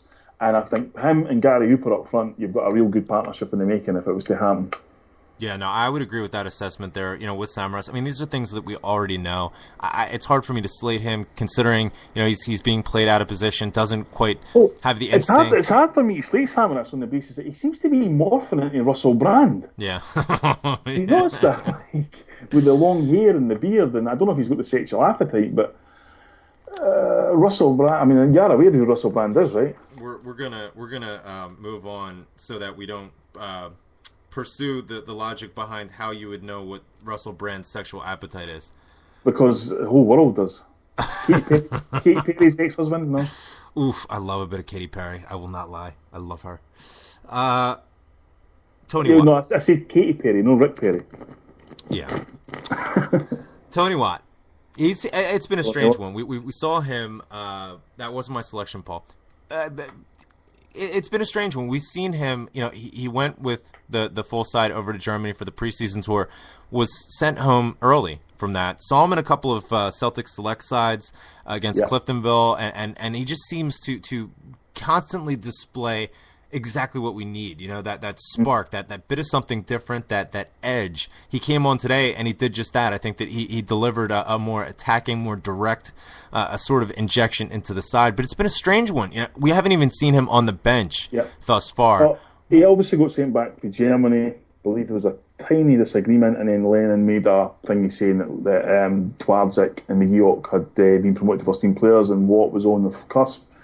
He then played at Firhill. I saw him a couple of times with him, and he was a bit petulant at Firhill because he was getting kicked a lot, which, you're the star man in a Celtic team, you're going to get kicked a lot. That's the kind of thing. So I'm not sure if maybe that's maybe just a wee warning to him that, you know, if you didn't act like a grown up, then you might. This is where you're going to be playing every week, grounds like this. But on the flip side, the man's got ability, and he's got a turn of pace that will burn defenders. And like today, as soon as he got that ball, I just thought, if he hits this well, we're going to score here, because it was a perfect angle for it to go flashing across the goal, or for the goal that he spilled, and thankfully he done it. And I like Tony Watt. You know, he's as I say, he's got the busty pace, takes himself past defenders. He has been playing centre forward for Celtic when we've seen him coming at Motherwell and stuff, but he's equally as good coming in off the wing, because he does like just kicking the ball past the defender and running past them. And I think on a big pitch at Celtic Park, that'll be ideal. And I do think that, I mean, you know, the youth policy is looking great now. You know, McGee looked fantastic against Madrid, I thought, he did, before he got injured. Yep. Twardzik, I really like the look here. I believe he's been groomed to be Key's replacement if we were to sell him. And there's a couple of others knocking on the door. But Tony Watt, I think, you know, could be playing a bigger role this season if he just gets the head down and concentrates on it. And that's to be expected. I mean, he's a younger laddie, so to speak. You know, he's going to learn, he's going to mature. It's going to become easier for him, you know, as time goes on. And, you know, hopefully we can watch that maturation right before our eyes, just the same way we've seen James Forrest develop over the past couple of years. Just a couple more questions. Because I need to go soon. Okay. One more question then. You mentioned just now, you know, your predictions for Helsingborgs. You know, we're coming up against them on Tuesday. What's your sense? I mean, you mentioned that you feel like we can take them in this away tie and just lock it up right here. I think that's going to be our target. I think we've got to go over there and win that game on Tuesday. Win the tie on Tuesday. Because Helsingborg, they're probably a step up for Helsinki, but, you know, if we're bringing back, I mean, it's the injury dependent. If we bring in back the likes of Brown and Forrest and Hooper, Stokes, people like that, then I see no reason why we can't go over there and make the tie pretty much comfortable for Celtic Park. And the lift that would give the club, and hopefully the lift that we got for Common scoring that goal in the last minute there, you know, that would be absolutely immense, because we were told about Armageddon and all this kind of nonsense. Celtic can put Scottish football back on a map on Tuesday, and I'm really, really praying that we do. Fantastic. Paul, we'll let you go. Thank you so much for you know, spending so much time with us. Enjoy the rest of your day, and we'll catch up with you soon. Cheers, pal. Cheers, lads. All the best. Yep. Hail, hail. Hail, hail. Paul Larkin, staying on with us for 5 hours. What? Nah, I was going to ask him something, but it's no big deal. You know where to find him. I hit him on Twitter. There you go. Hey, joining us now, an old friend of ours. Oh, Jesus. Prefontaine from Australia. Oh, boys, hello. How you doing? Thanks so much for calling in. Now, are you back in Melbourne? Did you make it back safely? I did. I'm back in I'd like to say sunny Melbourne, but it's been raining since I've been here. So, but I'm back home on the balcony of freedom. Fantastic. Well, it is the season there. I mean, let's be honest. It's not going to be you know, brilliant weather all of the time, but I'm sure that you're happy to be back, and your nephew is probably just chomping at the bit trying to get you to record a podcast. How's the body clock holding up? It's not too bad. I sort of, by about 10:30 at night, I'm pretty exhausted, and I'm sort of waking up at like 4 o'clock in the morning. But tonight, I went around to a friend's place and we watched the Wallabies, our national rugby team, lose to our great rivals from across the Tasman, the All Blacks. And then we went out and sort of kicked on and had a couple of beers. So it's like 4 o'clock in the morning now, and I'm obviously I'm probably back on like East Coast American time again. I'm holding up okay. Fantastic. Yeah, we mentioned earlier on in the show, we got some tweets from some folks that we met in Philly. Monday morning they were. They would walk outside and yell Celtic, and nobody yelled back. Did you ever have like a moment like that? Where a few days later it's just like, kind of a letdown here, yeah. It was funny that the next day after the game in Philly, I sort of wandered around the city, and the whole trip that I've had in the States and over in Scotland, and went to Helsinki, and then back across the Atlantic. So those 6 weeks were all quite crazy, and the day after the game in Philadelphia, I kind of felt like I was on the sort of the come down from a sort of a massive sport fueled journey. Yeah. So I kind of wandered around the city aimlessly, bumping into things and scratching my ass, wondering what the hell I was going to do. And I popped into is it the Plough and Stars is the bar that we went and saw Charlie and the boys on the night before the match? Is that right? That's the one, yeah. Plough and Stars, yep.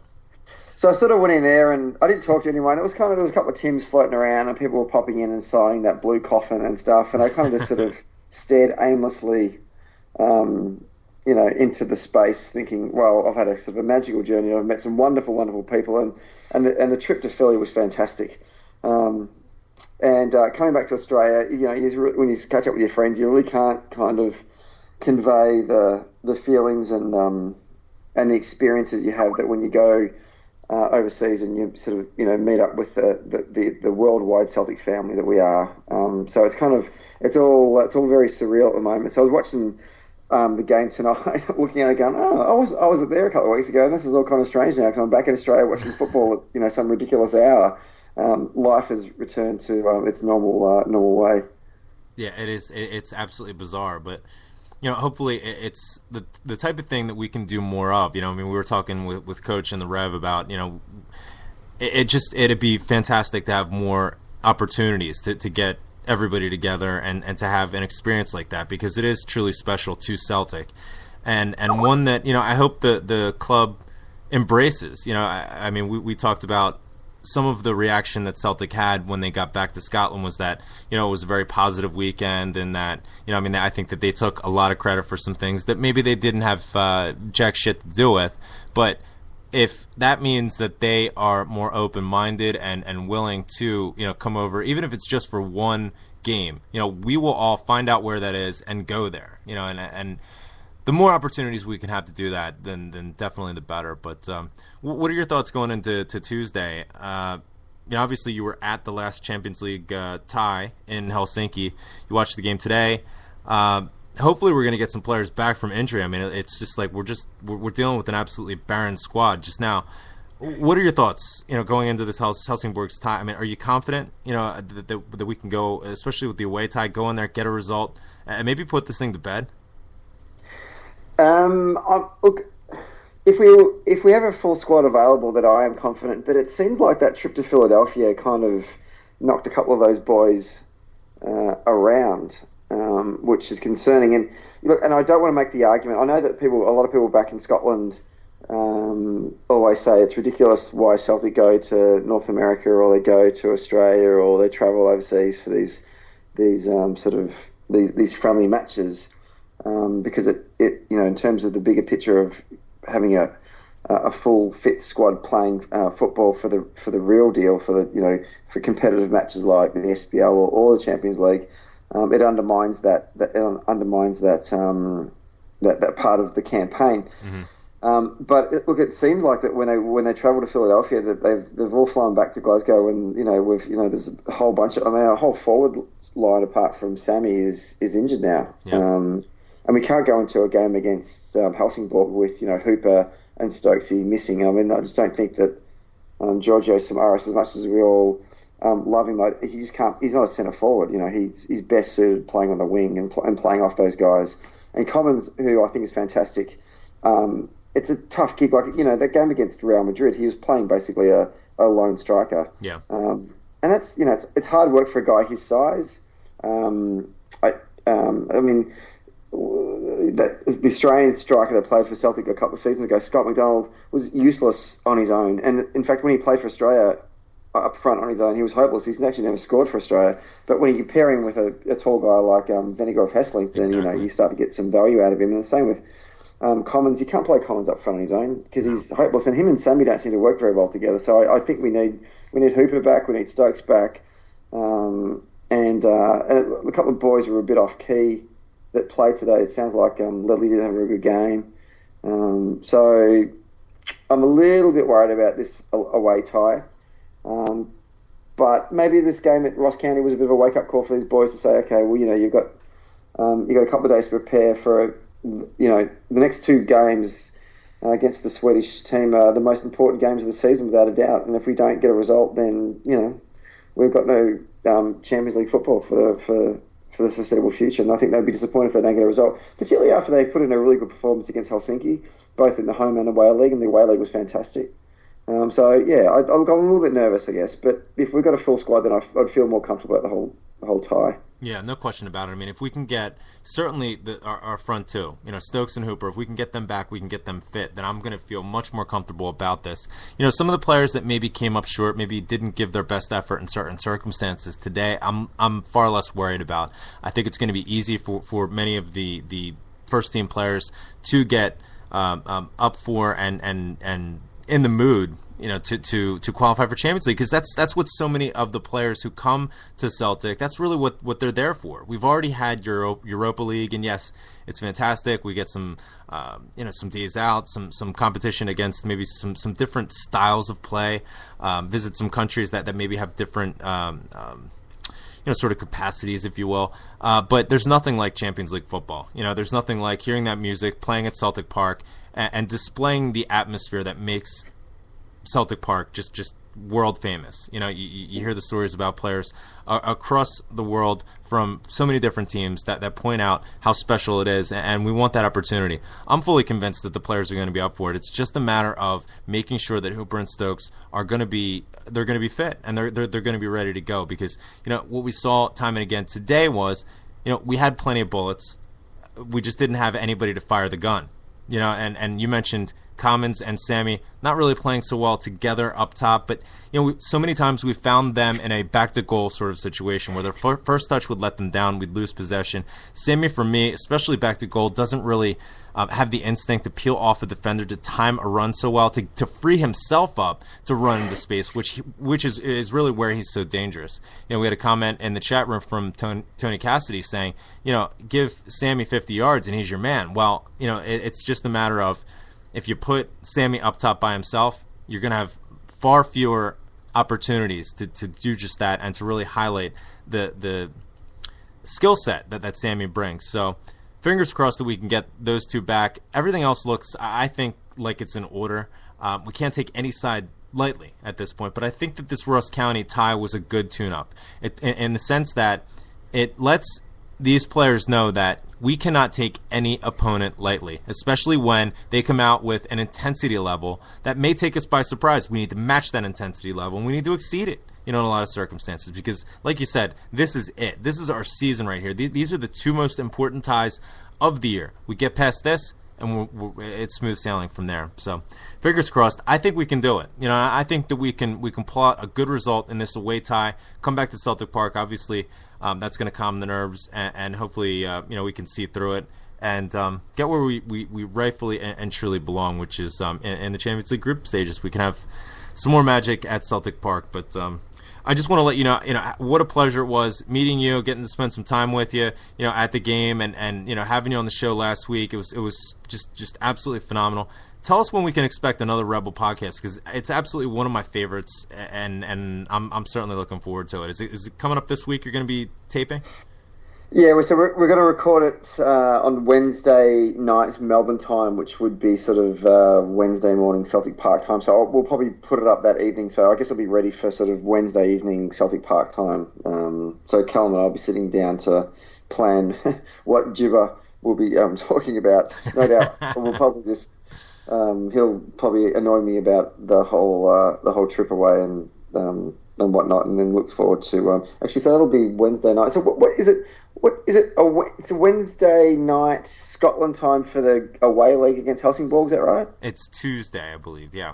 Oh, it's Tuesday, so the game will already played. So we might actually have we might even do a bit of a debrief on that game as well. But probably talking a bit about my trip overseas to go see the tick across 3 different countries in the space of 2 weeks. Fantastic!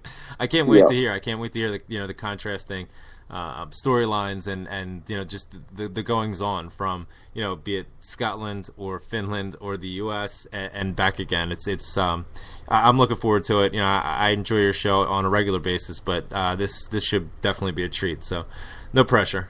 But and none received either. This is one of the shows where I'll probably end up doing all the talking, and Callum will just be asking me questions, with him dropping in the odd C-bomb here and there, as he tends to do. But look, and can I just say, look, it was a great opportunity to meet you guys in Philadelphia. I had a wonderful time. It made the experience all the more brilliant to actually sort of put some faces to people that you kind of get to know across the various social networks or social media forums that the Celtic family engage with. So, if anyone ever says to me, Twitter or Facebook's a bit of a wank because it's just it's a conversation you have with yourself. Well, in this case, I don't think that is the case, because even since I've come back to Australia, there's a lot of people have been tweeting me saying it was great to catch up with you, and and people have gone back. People I've met there who are actually at Glaswegians that came out to Philly for the game. I've sort of been talking to them, and they're at the game today. And it's just brilliant. I mean, it's just the Celtic support. Sometimes we probably take it for granted how wonderful our support really is. But at moments like Philly, you sort of you need to sit back and sort of reassess and go, wow, this is pretty special, and we should be blessed that we support such a wonderful club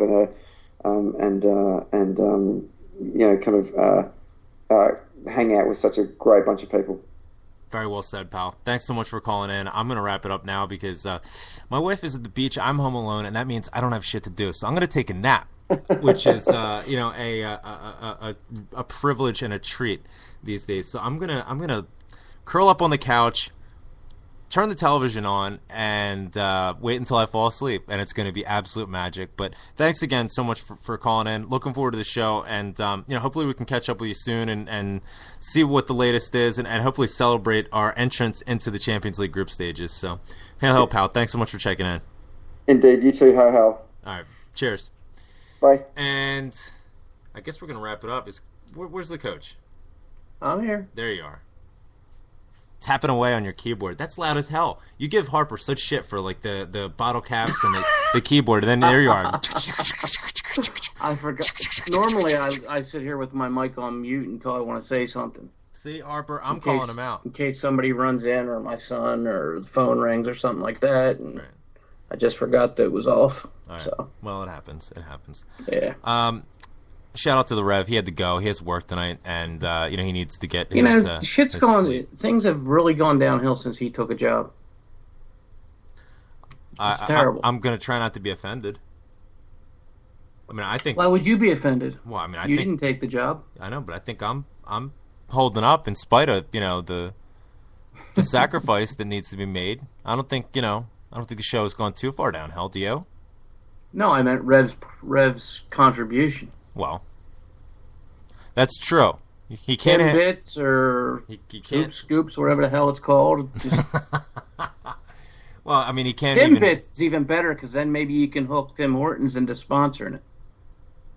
And we get free coffee and donuts. That's an idea. You're an idea man, Coach. We got to get you on this. We have 11 shows. We got Prefontaine and the Rebel podcast. We got, as I mentioned, 90 Minute Cynic, as well as the Green Room. Fantastic additions to Hail Hail Media. We might be taking a break from the additions for just a wee while, unless somebody's going to do something drastically different. I don't want to sort of oversaturate things. It's hard enough keeping up with all the podcasts, especially when they go for 5 hours like this one has. But nonetheless, thanks so much to everybody who's listened in. And what a treat today, talking to Paul Larkin about his latest project coming up in October. Really looking forward to that. Coach, any final thoughts? No, not really. There you have it, folks. Not really. So, as always. As always, a man of few words, but when he speaks, he makes those words count. What's it, hailhailmedia.com, something like that? Yeah, hailhailmedia.com / nice. Something like that. Yeah. Yeah. Richard from Carluke did that, right? Oh, the website. The website, yeah, right? yeah. www.hailhailmedia.com. That's fantastic. If you haven't checked that out, Richard Swan from the Carluke Shamrock Supporters Club, and the cog in the wheel, so to speak, of the TikTok show. A good friend of mine, proud to say that, did a wonderful job with the website. Also want to thank Frank Rafters from the MelliesBoys.com. I was able to get you the scarf as well as the flag that they sent over. The Reading CSC, I know they're listening in. They're in contact on Twitter. Shout out to them for contributing to that. And then Norway, the CSC Norway, for contributing to that. And everyone else that was involved with that. I don't have the list in front of me, but it was Marie Claire, Isbreen, Stephen. I apologize because I'm leaving some folks out. We will get the list. I will recognize, but thank you so much. I mean, that's just so moving. You know, when we have folks that reach out and just, you know, say that they enjoy what we're doing and listening every week, it's phenomenal.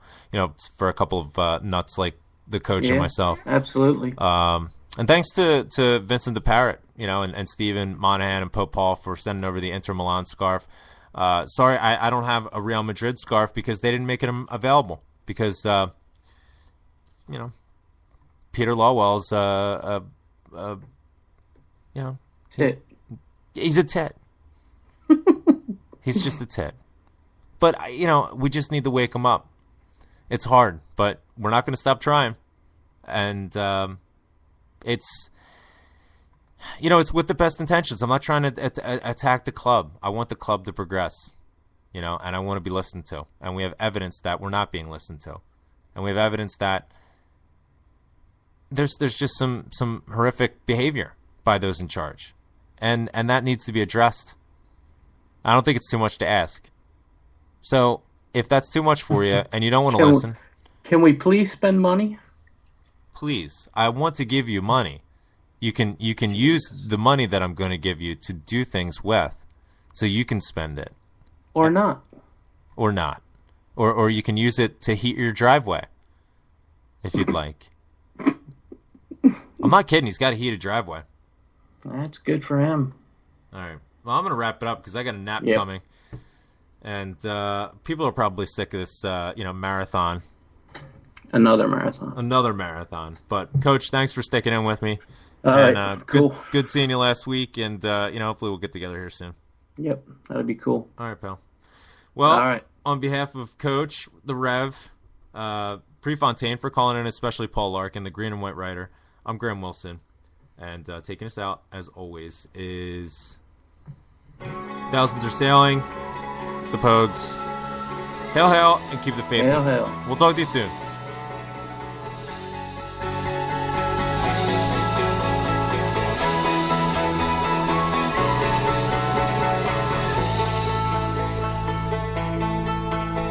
The island, it is silent now, but the ghosts still haunt the waves.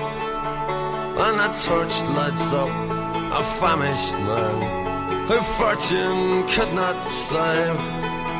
Did you work upon the railroads? Did you ride the streets of crime? Were your dollars from the White House? Were they from the 5 and dime? Did the old songs start to cheer you? And did they still make you cry? Did you count the months and years? Or did your teardrops quickly dry? I know that it was not to be on a coffin ship. I came here and I never even got so far that they could change my name. Thousands are sailing across the western ocean to a land of opportunity that some of them will never see. Fortune prevailing across the western ocean, their bellies full, their spirits free. They'll break the chains of poverty and they'll dance.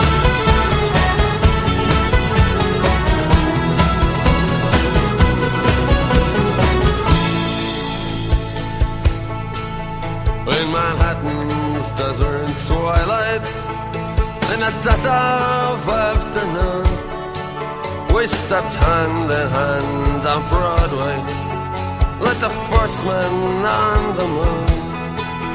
And a blackbird broke the silence as you whistled, it's so sweet.